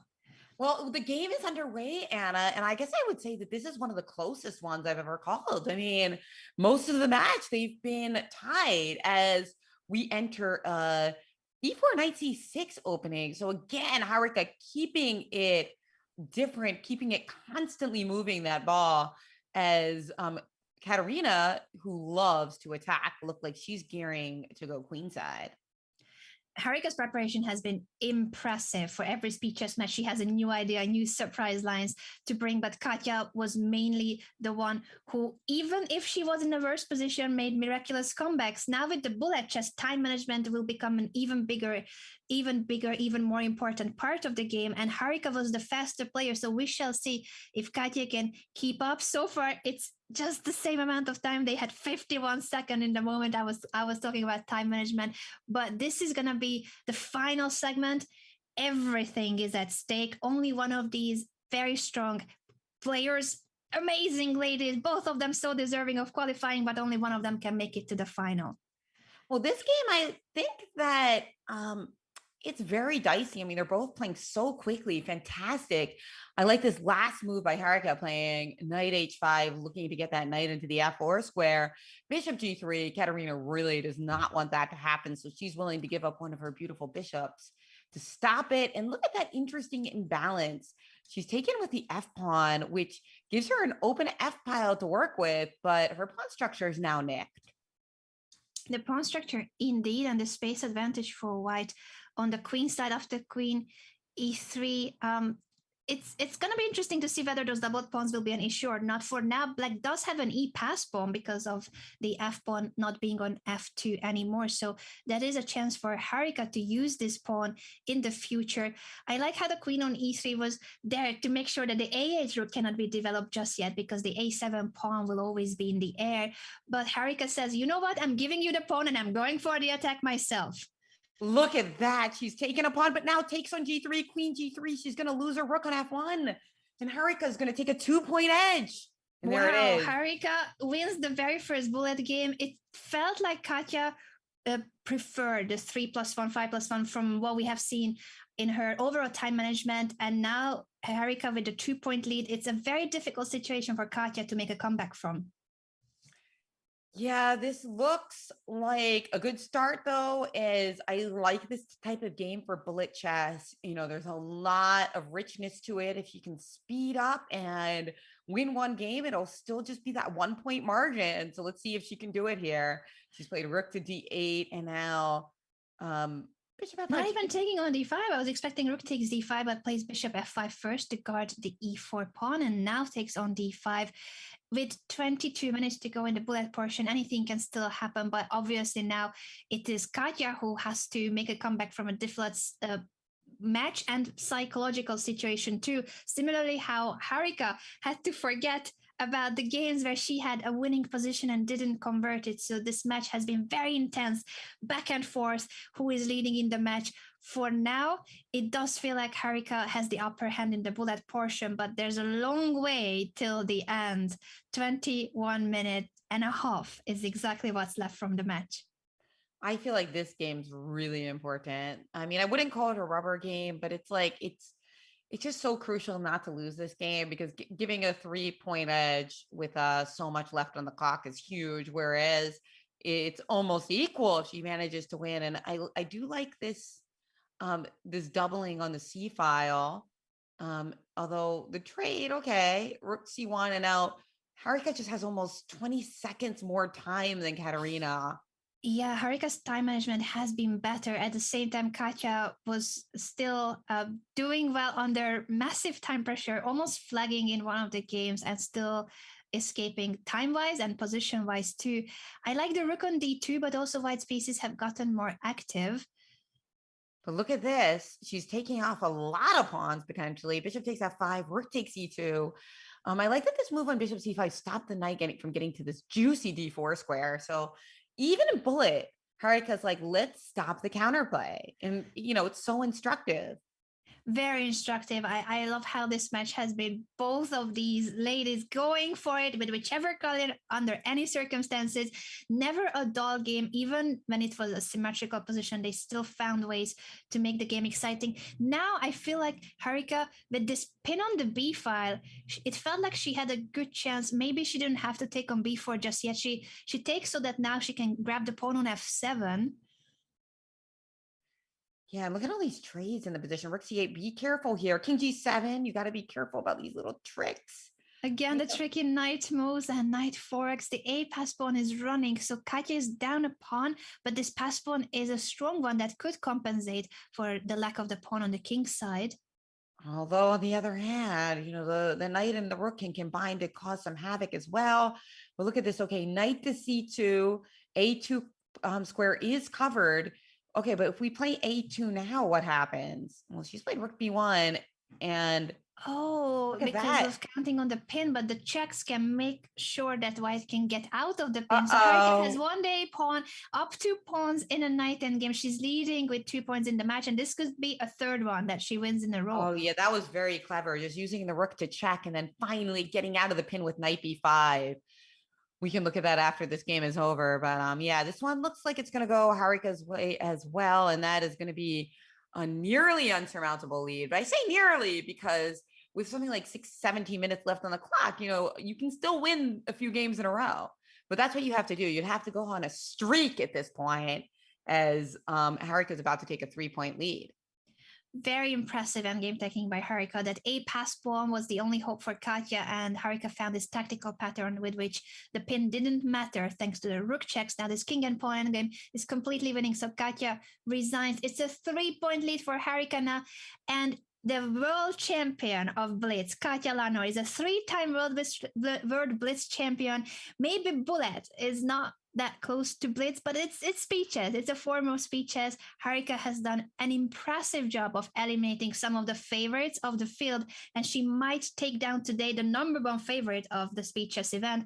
Katya is the #1 player by rating, and also with those achievements, the World Blitz Championship Awards. Fantastic. And this is a great opportunity for Katarina. She is with the white pieces and she's gonna get an opportunity to attack 100%, right? She can even castle queen side here, although, she probably doesn't want to because, you can attack with the king castled, right? Because a lot of it's about playing for f4, which you don't really need to be castled queen side for. So I like this decision. And I really like white's position here. It's very easy to play f4. You can play for f5. You can play against the d6 pawn. Yeah, queen d2, just a very natural move to ask black, how can you defend the d6 pawn? And perhaps the answer is there's no way to defend the pawn, so the pawn is lost. Up a pawn now. Again, this funny trade of pieces. That c3 knight was taken for the c5 knight. It feels like Katya could make a comeback in this game if the tendency goes as it seems so far. It's equal material, but white's pieces are a lot more active, staring, those two bishops staring at the black king and also the f7 point. Oh, bishop d6 though may have been a blunder. Yeah, bishop a6 was a nice find for Harika because it forced that pawn to c4, which allowed her bishop out. So now she seems to be doing fine again. Not that she's winning. Both players still have chances here. But look at that. Okay, rook h8. You got to be very careful here for both sides. Whose king is more vulnerable? This game is going back and forth after bishop e4. Now the bar was claiming that white has a winning move. This has been just crazy sharp, the game, and the chances for both. I feel like now white, if white gets to push f6. Oh, but she doesn't. She plays king f4. Now she plays f6. Okay. And yet, how do we break through here? What about G5 check here? You can't take because of bishop E3. Okay, but instead bishop to D7. Okay. And now bishop E4 looking to potentially play bishop D5, which would be a nice move to get in. And she did get it in. Can Katarina keep the match alive? Can she? She's She needs to trying win her this very game. best. With the pawn on f6, there's always a threat of even checkmate patterns. It's an endgame with no queens, but because of the f6 pawn, there can be checkmate patterns depending on where the rooks are placed. So far, Harika is doing a great job defending, and yet it's such a tough position after the trade on e6. And now rook coming to the 8th rank. This is suddenly those situations where the g5 pawn drops, also rook g7, rook takes f7 is a threat. And look at that king so safe on d5. Surprisingly, there is a bishop e3 check threat, but there was rook h2. And look at that. It's mating. Rook h3, rook takes h3, checkmate. Harika thinking for a little bit as the clock ticks down. We've got about 14 minutes left, and she'll still be up by 2 points. She'll still be up by 2 points, but this is a loss that I think was difficult for her to take, and she was just taking some time to recover psychologically to get ready morally for the next game, because as soon as you resign, the next game kicks in. I think she just needed a few seconds to, take a deep breath. This game is gone, but I'm still leading in the match. Yeah, that exactly. That's exactly what happened. Hey, it's part of the rules. Yeah, there's nothing wrong with taking a little bit of time. Is that right? And there's no break. So I think any of the players would do the same when you have played such a tough game. Harika defended so well, and yet at the very last moment she crumbled, and the double rooks, G and H5 for the rooks decided the game, and the F6 pawn was the hero too. And I agree with you though, Anna. I actually have noticed, I think in this match, that when Harika loses a game, a lot of times there was a break after it, or at least once, and she played really well after. So actually what you say about like stopping momentum in bullet is extremely important. Like if you can take a little bit of a rest after your opponent wins, it's really good, because momentum is a killer force. And look at it. Speaking of momentum, I mean, Katarina hasn't been getting that great positions with black, but all of a sudden, right after winning, she has this beautiful 2 bishops, supported knight. So even the very best players in the world are immune to what seems like this kind of random force of momentum. And will Katarina be able to make it a 1-point match? Let's see. Well, how would you continue here? I want to get this rook into the game too. It will be great to get the a8 rook into the game indeed, and if this long diagonal black can use, so far the f3 knight is well guarded with the d2 knight and the g2 bishop, but in the future there could be tactical patterns. e4, Harika is trying to open up the e5, but that is a pawn sacrifice unless she can somehow take advantage of this pin on the e file. So she has taken that pawn, and now knight g1 threatening f3. Ooh, the computer doesn't like it. Why not? It doesn't like it because of knight takes f2 that wins material. You need to take that knight, and then the e1 rook is hanging. Will it be played? Rook takes d2 instead. This is still winning after rook takes e4. They trade queens. So there were a lot of ways to get a good position there as black, actually. It looks like this one was quite smart as well, as she's got an extra, how many pawns? 2 pawns. Extra 2 pawns and the bishop too, very powerful here. Yeah, that was a little dizzying as there were so many possibilities. Okay, so but now white getting some counterplay now. Rook takes h7 in the air. Okay, rook to f7 played. Okay, now it's all about the technique. Can we just play c2? Because you can't play rook takes f6. Well, she's played rook c4, which looks brilliant as well. Rook takes c4, pawn c4, rook f6, c2, and you can't stop that pawn. This is a great move. It's a beautiful move by Katerina to block the c5 with the double pawns, and now the c pawn will be promoting. Harika is still trying to create counter chances with the rooks on the 7th and the potential perpetual, but the bishop on b2 is a key piece here so that there are no follow-up checks. There it is. There it is. Katarina's going to make this a 1-point match, guys. As she has now up an entire queen on the board. It will probably be played out to checkmate, as we still have that 1-point lead by Harika. Yeah, now of course it also is for the overall time of the match. Harika will play this game on so that they have less time. At the moment, there's 11 minutes left of the match, and checkmate on the board. So this is a 1 point lead now. Harika had a 3 point lead. Katya has made a huge comeback, winning the last two games. Can she win a third one in a row with this momentum that she has gained? 2 points in a row by Katarina. Can't you do it for a third time? As again, we always see Harika twisting up the opening as she plays one of these e4 b6 lines. Now the idea is that this bishop on d3 is incredibly strong, and that's why we see Harika playing these weird looking queen c8 moves, because she wants to trade that bishop, and she did achieve that, which is a major achievement with this pawn structure, right? It is. It does look like a French defense, even if it's not how it started. Getting rid of the light square bishop is crucial. At the same time, it took quite some time for black to carry out this maneuver. So white it has more space and has more active pieces too. Will be ahead of development if white castles or h4. Not even castling, just wanting to bring the rook through h3 to g3, possibly that rook lift. Oh, looking for a little rook lift, and there it is. Fourth rank as well. Very perhaps even better because now you can also go to f4 and attack f7 in the future. I love it. Love it. And it's amazing that this is just a 1 minute game and they're playing so well. I mean, these are not only, I mean, these great players are not only memorizing opening theory and preparing openings, but also they have this kind of like database of strategic patterns and ideas. So you see some seriously high level stuff, even though it's 1 minute chess.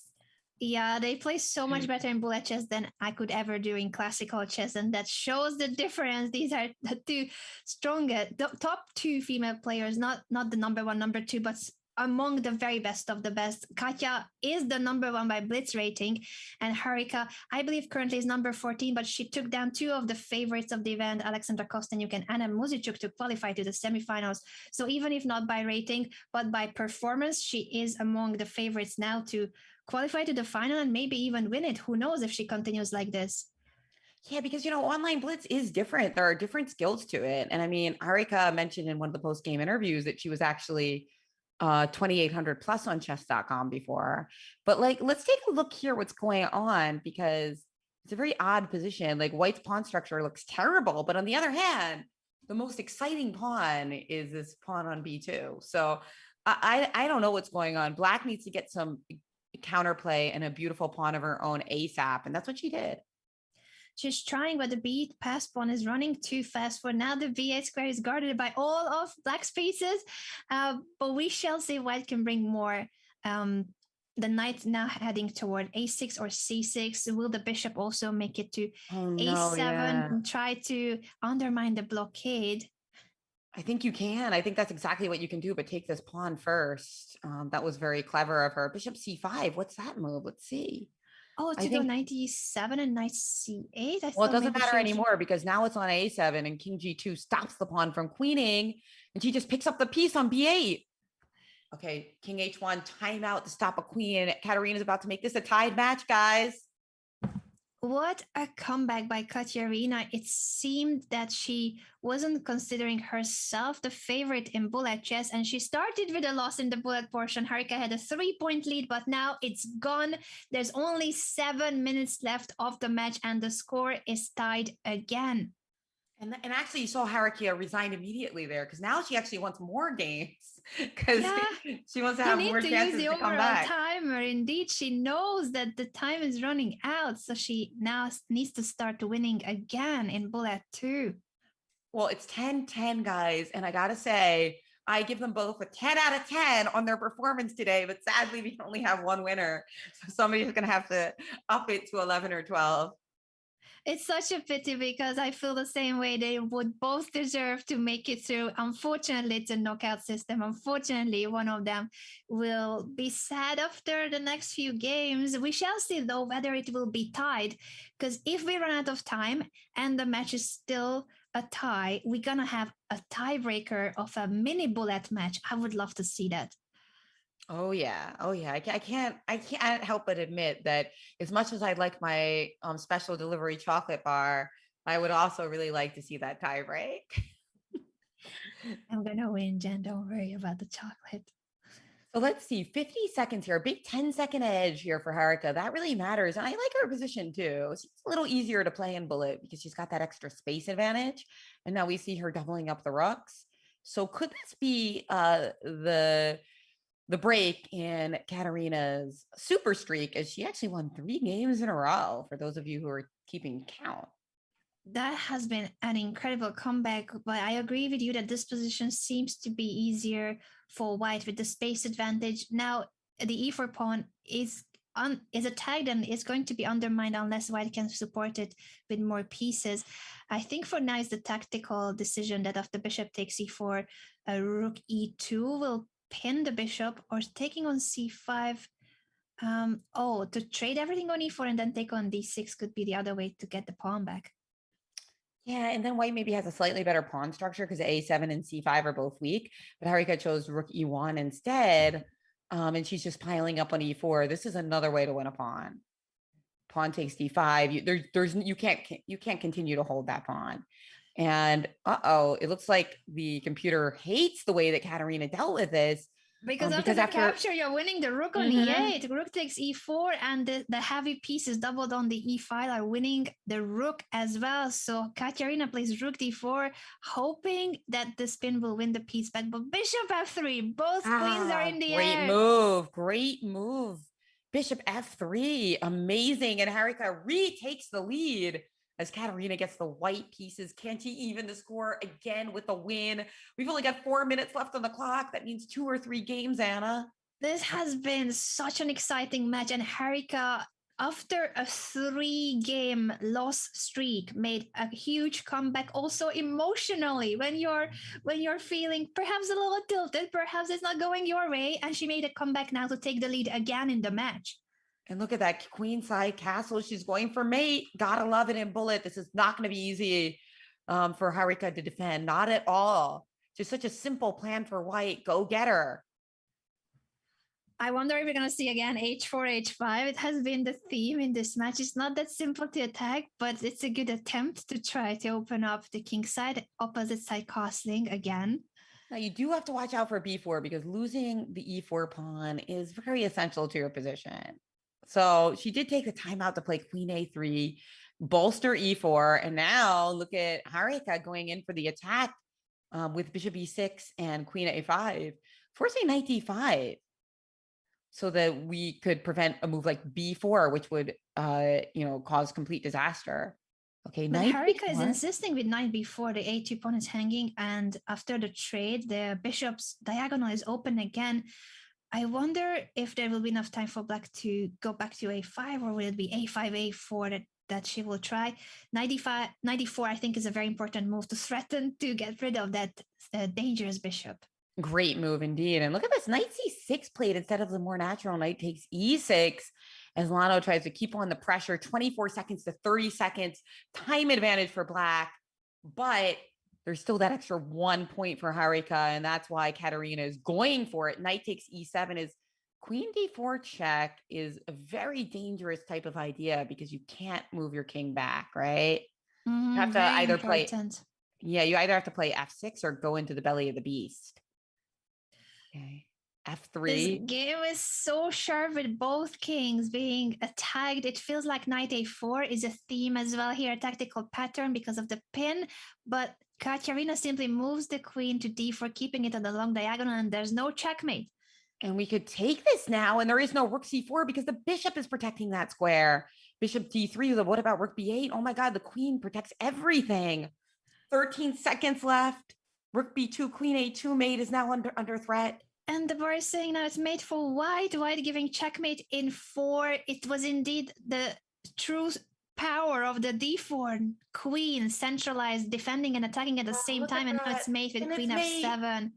It's checkmate. 11-11. Katarina ties the score. It is again 11-11. No one can take the lead in this match for more than a game in this final phase. It feels like we only have a minute and a half left. This could be the final bullet game, and whoever wins this game will qualify to the final. come on, guys, let's get a draw. Yes, because now we have a tiebreaker. I want to see another mini match. This has been such a thrilling match. Both of these ladies would deserve to make it to the final, but one of them cannot qualify. Who will be the one taking this match with this final game, or will we have a tiebreaker of a mini bullet match? Well, if we do, we're going to have that 4-game bullet match followed by a potential Armageddon. But first, let's see if someone can win this game. As we just see that Harika has just played bishop takes f4. What are the imbalances in this position? I mean, both players have some really solid play. I think it's probably a little easier to play for white, as happens in a lot of chess openings. I think that Harika doesn't mind a bullet match. I think she'd be okay with a tiebreaker to kind of cool down as she lost so many games in a row and see if she can restart and get her mojo back. Bishop e6 played, just trying to keep the equilibrium, attacking that pawn on c4. This is now, again, one of these dynamic imbalances. The d6 pawn hanging, but so is the c4 pawn. Will we see a rook trade and then bishop takes c4?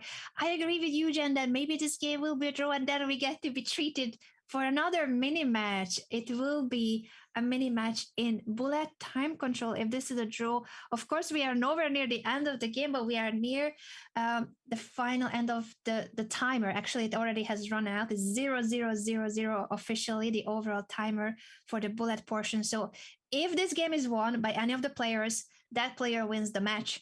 If this game is a draw, we get to see a tiebreaker in bullet chess. So much on the line here as Queen G5 has just been played by Harika, 26 seconds to 24 seconds. Both players know you can't get into time pressure. Hey, white is going for the attack. This is not easy. Bishop C4 check with the idea of invading with rook F7, but look at that, bishop E6, really well protecting against that idea. And now it's white that needs to watch out. That pawn on E5, very vulnerable. It is a vulnerable pawn, and Katya is up a pawn, so it was white who had the initiative with the attack. But now, after the trade of that light squared bishop, maybe Katya will start playing for a win with the extra pawn. White still has very active pieces. I think it's a good chance to hold. But what a game this has been so far, and it's still not over. Again, this is the final bullet game. The match, the timer that you see in the top right corner is over. It shows 0-0-0. So this game is the final one, unless it's a draw. And then we get to see a tiebreaker. Interestingly enough, it's actually Katerina who's repeated a couple of times. I thought that Harika was going to go for the draw, especially since she has a few seconds left. Look at this. They're shuffling the pieces around. Both players are okay with a tiebreak, and we're okay with it too. The show might just go on. This is almost repetition. Yes, let's go. Flame. The show must go on. the repetition. Come on, guys. No, Queen B6. No, with the rook. Yes, 3-4 repetition. We get to see a tiebreaker. I've never been so happy for a draw. I think we were so rooting for a draw so that we can continue seeing these amazing ladies continuing the competition and fighting against each other. Such a thrilling battle. And it's a tie, meaning that we're going to add extra time, and that extra time will be an additional couple of bullet games. If we could bring our format back on the screen to show what is the tiebreaker in this situation. If the match is still tied after the bullet portion, we get to see 4 additional 1+1 games. And if that mini match is tied, we add another mini match and then an Armageddon. This could go down the wire, even an Armageddon potentially at the end if we don't have a result. I'm super happy because I think that the players now are going to get to show who's in better form. They get 4 bonus games. Love to see it. Gosh, this is going to be a barn burner. The tiebreak will begin in a moment. I wonder if the players need any break, or are they ready for the fight? Because they have started this match 3 hours ago. It has been 3 hours of blitz and bullet chess for 2 of the top female chess players in the world. Katerina Lagno, the #1 by blitz rating. Harika Dronavalli, another very strong female player who eliminated 2 favorites of the field, Alexandra Kostenyuk and Anna Muzichuk. They're both so deserving of that qualification spot, but only one of them can make it. It's amazing. And yeah, I agree. A lot of the people in the chat are saying, like, that game, there could have been one error and either Katerina or Harika could have advanced. But now they get to play 4 games. So the chances of it being the player who is in better form in those 4 games is higher, and they always get a chance to come back from a mistake. So I love this outcome. And I can't wait to see how it's going to go. I mean, it's a toss up. We made our predictions at the beginning of the match. I took Harika and you took Katarina, but hey, may the best woman win chocolate. Indeed. And what we agreed on is that it was going to be a very close match. I'm so happy that we were right with that one prediction of ours. Harika has already been here. She won against Alexandra Kostenyuk by winning the final bullet game to tie the score, earn the right to a tiebreaker, and then winning the tiebreaker. I wonder if that experience gives her an additional boost now, a bit of confidence that she can do it again. But Katya is ready too with that massive comeback. She was down 3 points in the bullet and she made a comeback from that disadvantage. So I think either way, this is going to be a thrilling tiebreaker. And we see Katya here with the white pieces going for the trade on c6, semi-open d5. Yeah, this seems like pretty cool for Black. I think that considering this is an offbeat opening, Black's getting really good positions in it. So, and that's okay because Katarina doesn't need to get a winning position in a bullet game. She just needs to get a position where she can play quickly. And here she goes, Bishop h6, simple plans, call me crazy, but I predict we're going to see h4. he loves to play h4. Most likely. And at the same time, Harika's position is so solid. I love that you can bring more of the heavy pieces now to the open c5, queen b6. I think this is a situation where, yes, there could be some trickery against the black king. I like h4, h5 as a suggestion and try to attack. But I believe that Harika has a very solid position. She could trade rooks on the c5, bring the other rook 2 to c8, and enter an endgame. And so we have a bunch of trades here. Rook c1, and Black now has played e5. Okay, so suggesting that she's gearing up. I thought she was maybe gearing up to play f5, but instead she does go for the trade. And this is now, according to our evaluation board, a 0-0-0, but I feel like because of the bullet chess time control and the knight being on the board, there can still be tactical patterns here and there. That's right. I mean, you got to watch out for that f4 move, taking advantage of this pin. But, you can always bolster it with the queen. Knight f1 played. Okay. She's looking to occupy that very critical d5 square, or guard it at least. I like this d5 square for the knight. At the same time, Harika is ready to trade the bishop on d5 for the knight, so it's not going to have the knight outpost. Exactly. Good point. And also, Harika's also up 10 seconds on the clock, so she has to be very careful here. Oh, what? Whoa. Oh, no, this was missed. Oh, no. This was a huge miss by Katya. She pushed d4, not realizing that that was guarded by the queen as well. So it's not a trade, it's a pawn fork, and she lost the piece. I think it might have been a pre-move, actually. You think so? Maybe we can go back after this game is over. I mean, look at this king f3, and she just wasn't expecting queen f6, and she played d4. That's what I think. Maybe. Yeah. Either pre-moved it physically or she pre-moved it in her head. That sometimes happens too. With only 2 seconds on the clock, she blundered in the end with that semi-pre-move or pre-move on the board. And there it is. And now Harika is rounding up the game as she's threatening queen g2 mate. There are no more checks for white, and white does resign. And we get into our second game here with Harika taking an early lead. Taking an early lead, but Katerina has made a comeback from a bigger disadvantage. So I'm sure that she will try to recall that moment of the match, and she will still believe that with 3 games to go, she can do it. Again, the tiebreaker is 4 games of bullet chess.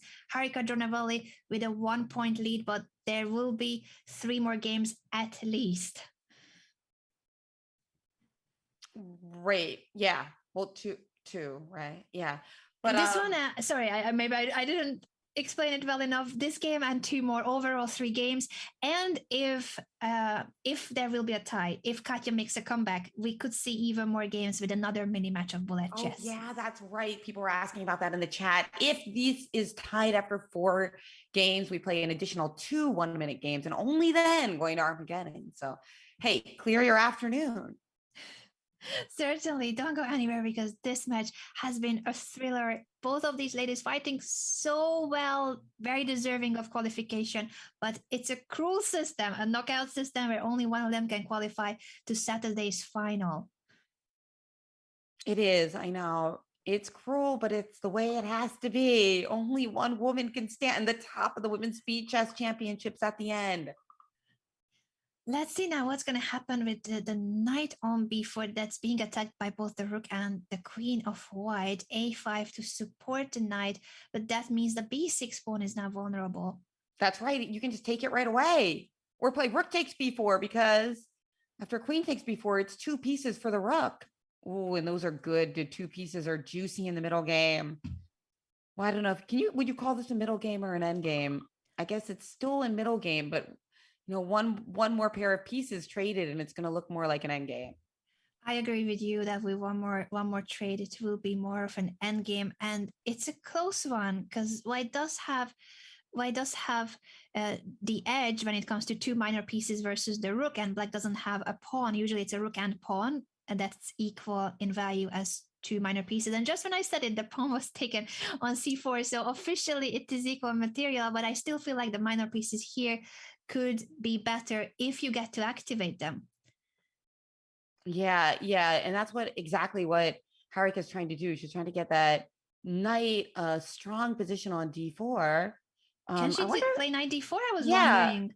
I was wondering about that. But wait, what's this? She forgot that her rook on b1 is Oh hanging. no, this is not what she wanted. She was trying to attack the queen, but this was the wrong move. Knight d4 instead of e4 would have still been good for Harika. This means that Katya ties the score again with 2 games to go. It is a tie, even in the tiebreaker.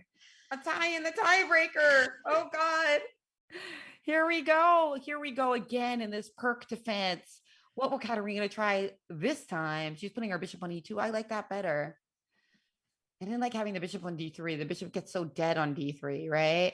Instead, she plays a4 to stop the move b5. Okay. I think that this one is a little bit more comfortable than some of the perks that she's had before. For white, it seems to be comfortable indeed. And now with the trade on e5, opening up the d5, trade of queens and potentially rooks as well.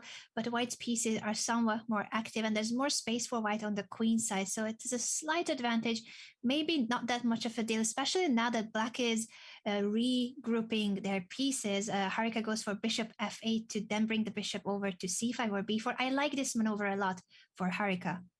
Agree. Great maneuver there. And now we see that white is trying to prevent any pieces from trading on c5 as bishop b4 could also be met. Well, I don't know how she would meet bishop b4, but c3, bishop a5, b4 was one possibility. That didn't happen though. And now we have this interesting strategic move, bishop c4, allowing doubled pawns, but that would give white a very interesting open b file. So Harika said, no, thank you. And after knight c5, she again has to take a decision. Will she trade either of the bishops? Now we've got bishop first knight. We talked about this. It's good for the knight and bullet. It's good for the knight and bullet, although when there are pawns on both flanks, usually it favors the bishop. I like here the knight also for the fact that there are knight outposts potentially, but rook b1, targeting the b7 pawn, making sure that black's pieces need to stay passive. That is not a good place for the knight, but she's going to try to put her king on c6 and then do the old switcheroo. Oh, instead, knight c6. So the idea after rook b7 is knight a5 with the king protecting the pawn on c7. c4 would also be in capture. Okay. And bishop rook b2. guarding the pawn. It is passive, but for now it will do. And that means that maybe it's time for Harika to activate the knight further or even the king. Oh, she's going to c8. I was wondering if she was going to play king d6, king c5. Maybe it was a bit too much, but sometimes you can go for that king march. But this is a little risky, guys, because rook takes c7 and there goes a pawn. And Katerina could be taking the lead in this game. Can she convert that pawn? And Harika does have an extra 10 seconds and the ever tricky knight. As she goes for a counterplay here. Yeah, the counterplay must come now through the b5, but it's going to be more difficult for Harika after she lost this pawn on c7. I think she was defending very well for a long time, but you have to keep playing very precise under heavy time pressure. It's still a good chance, though, in the rook endgame because of the time situation, because of rook endgames oftentimes being possible to draw even with a pawn down, but I'm afraid the c5 pawn here is too strong. It's an advanced pass pawn. You can perhaps even give up the c2 pawn, but just keep pushing the c pawn after you take on b4. Yes, and look at that. She just played G4, trying to slow things down when the black rook gets counterplay. So C6 here. Okay. And what's the calculation after rook B3 check? Huh. Oh, There's just it feels like black can continue repeating the checks because the king cannot make it to c7. The king on d8 is stopping the white king. So suddenly it's again equal, but with oh no. precise play. I guess king d6 shouldn't have been allowed because now the white king is too active again.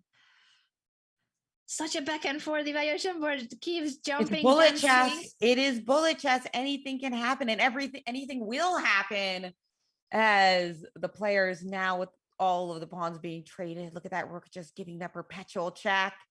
It looks like we're going into the rubber game. Oh boy, this is it. Me, Jen, with one game to go, the tiebreaker is tied. This is the final game of the tiebreaker. And again, we are where we were. Whoever wins this bullet game is going to qualify to the final. But if it's a draw, we're going to have another tiebreaker.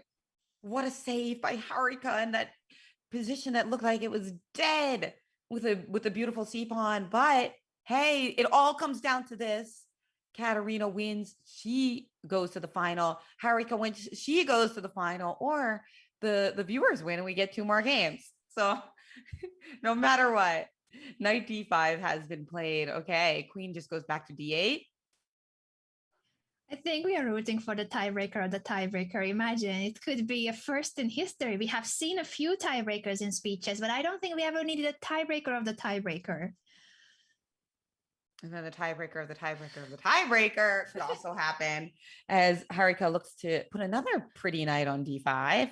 And look at all these trades, that does, increase the chances with so many trades. It increases the chances that we will see that tiebreaker, but Harika wants to keep it a little spicy as she continues to keep the position a little bit imbalanced with this move e4. What a match this has been. Again, it feels like both of these ladies would deserve to make it to the final, but in the knockout system, one of them will have to say goodbye to the tournament today. The evaluation bar saying it's equal, but in bullet chess, the evaluation bar doesn't really matter unless it's showing a mate in a few moves.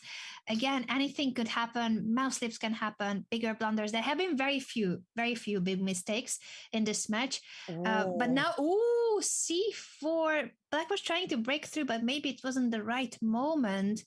It could backfire. It could backfire because now white is the one with the centralized queen. Rook c8, she's trying to hone in on the c4 pawn, but we know that Katarina loves to attack, and she's getting a chance to attack. Harika likes to attack, rather, and she's getting a chance with this move f5. But how does she get this bishop into the game? She needs to get one more piece into the game to get a mate. I think maybe pawn takes e6 and bishop h3, Anna. And then this e6 is weak. Harika might managed to win the match after the tiebreaker of the tiebreaker. This match has been a really exciting thriller, but it seems that now it's heading toward an end with the attack on the king side. Harika is up a pawn, but also has an initiative, and the king of Katerina.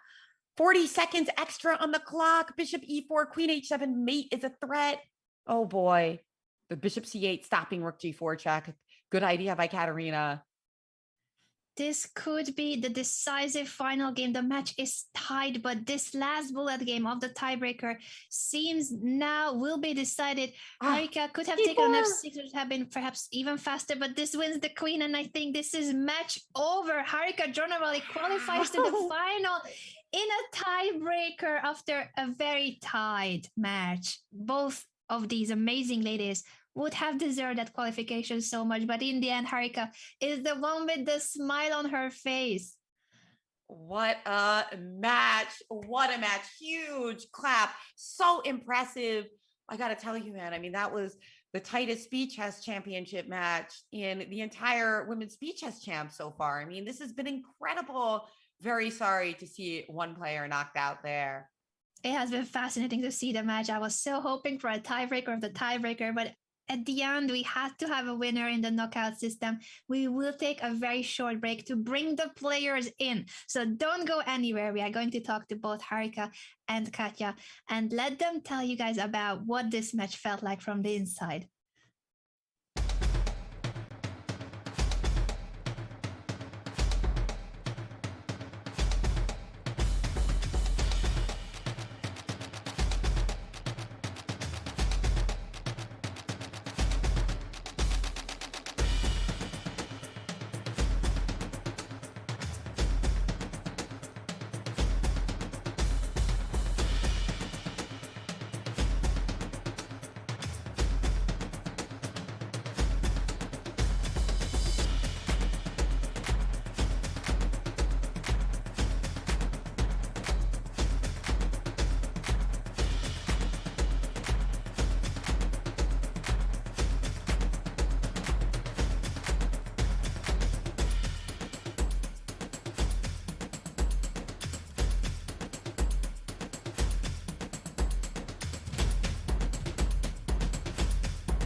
And we are being joined by the players of this amazing match, Katja, Harika. We didn't want this match to be over. As we told you at the preparation of this interview, we were so rooting for the tiebreaker of the tiebreaker. You're both so deserving to qualify, but we had to say goodbye to one of you. It feels unfair, but that's how knockout works, unfortunately.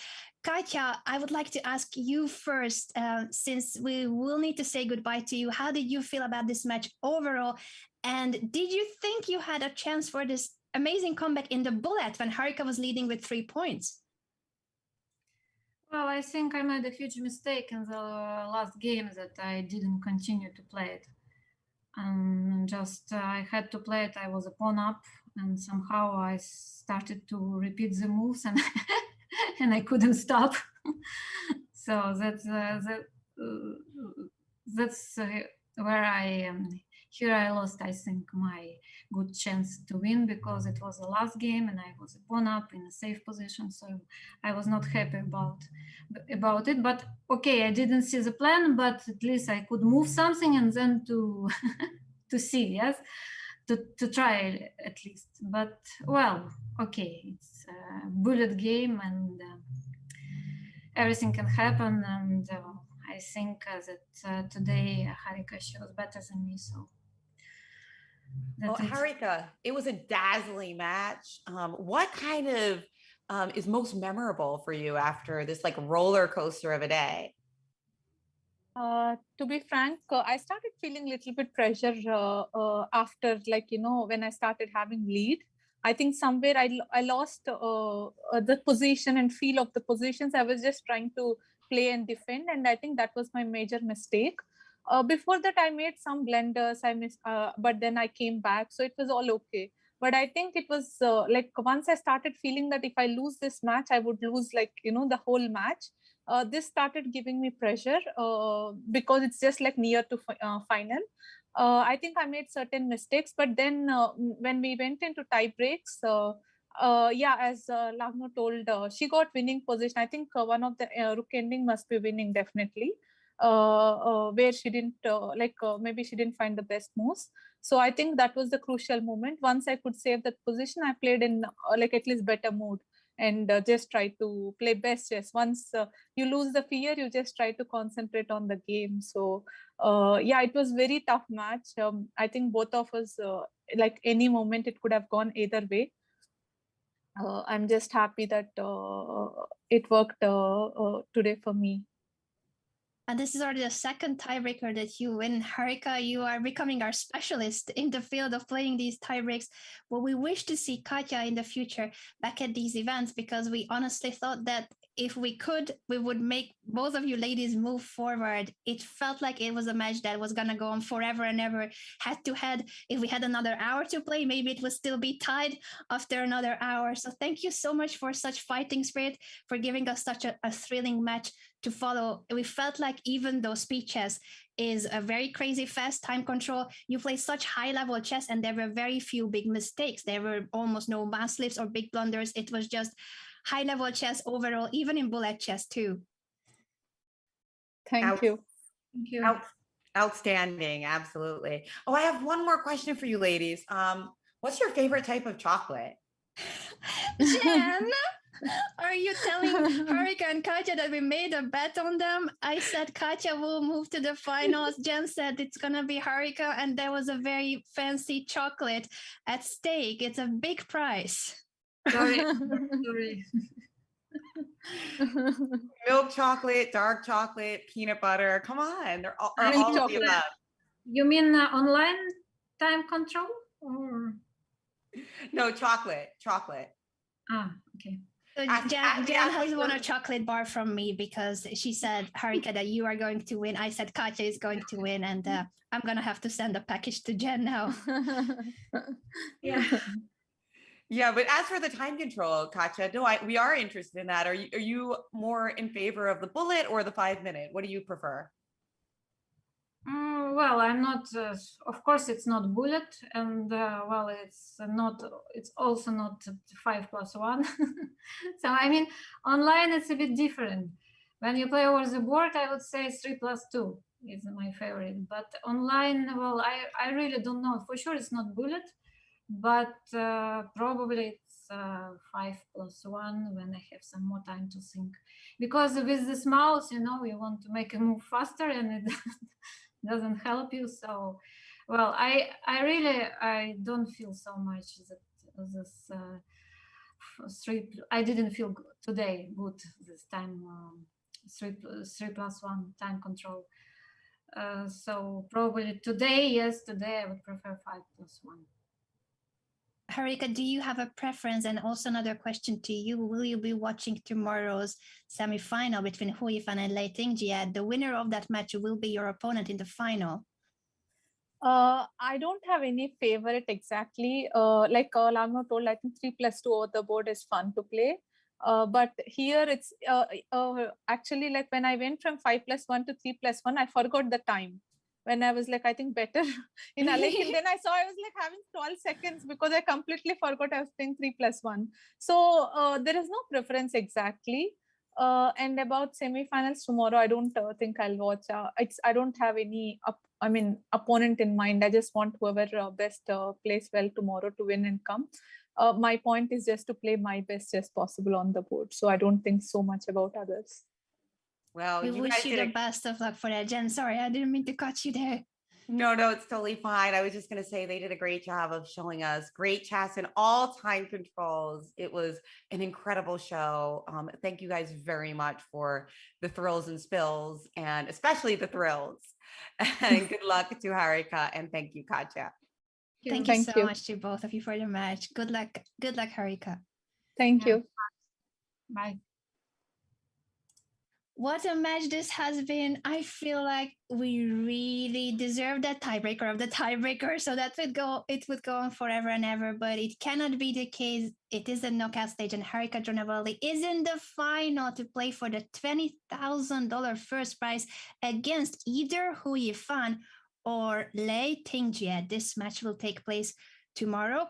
I'll be here tomorrow hosting the show, and I believe, Jen, I will have you back on the broadcast for the final match. That's right. That'll be on Saturday, bright and early for those of you who are in the United States like me. And in the afternoon, I think it's probably going to be around 7:30 PT. Or 4:30 PT rather. So that's going to be super exciting. Love to work with you, Anna. And, big shout out to the Twitch and YouTube chat. You guys have been so awesome today. I think you really brought in the tie break with all of your energy. So absolutely. Thank you so much to our audiences on YouTube and Twitch, and obviously to chess.com and FIDE for hosting such a top event online for the strongest female chess players. There's so much at stake. $20,000 for the winner, and Harika is one step closer to it. But the show must go on, and the Junior Speed Chess Championship is already underway. So don't go anywhere, guys. This match has finished. Tomorrow, the show continues for the Women's Speed Chess Championship with the other semi-final match, Hu Yifan Lei Tingjie. But today, we continue now with the Junior Speed Chess Championship as well for a prize fund of $38,000. Jen, this has been an absolute pleasure. We are showing the schedule for one last time, and we cannot sign off for now. But Jen and I will be back on Saturday, and tomorrow make sure to follow the semifinals again. I'm rambling at this stage. It's very hot here, but I'm gonna start thinking of which chocolate to send to you, Jen. You deserve it. Thank you, everyone. Thank you, Anna. And thank you, Harika and chess.com, FIDE, Vic, our producer. We'll see you guys tomorrow, but stick around for the Junior Speed Chess Chance.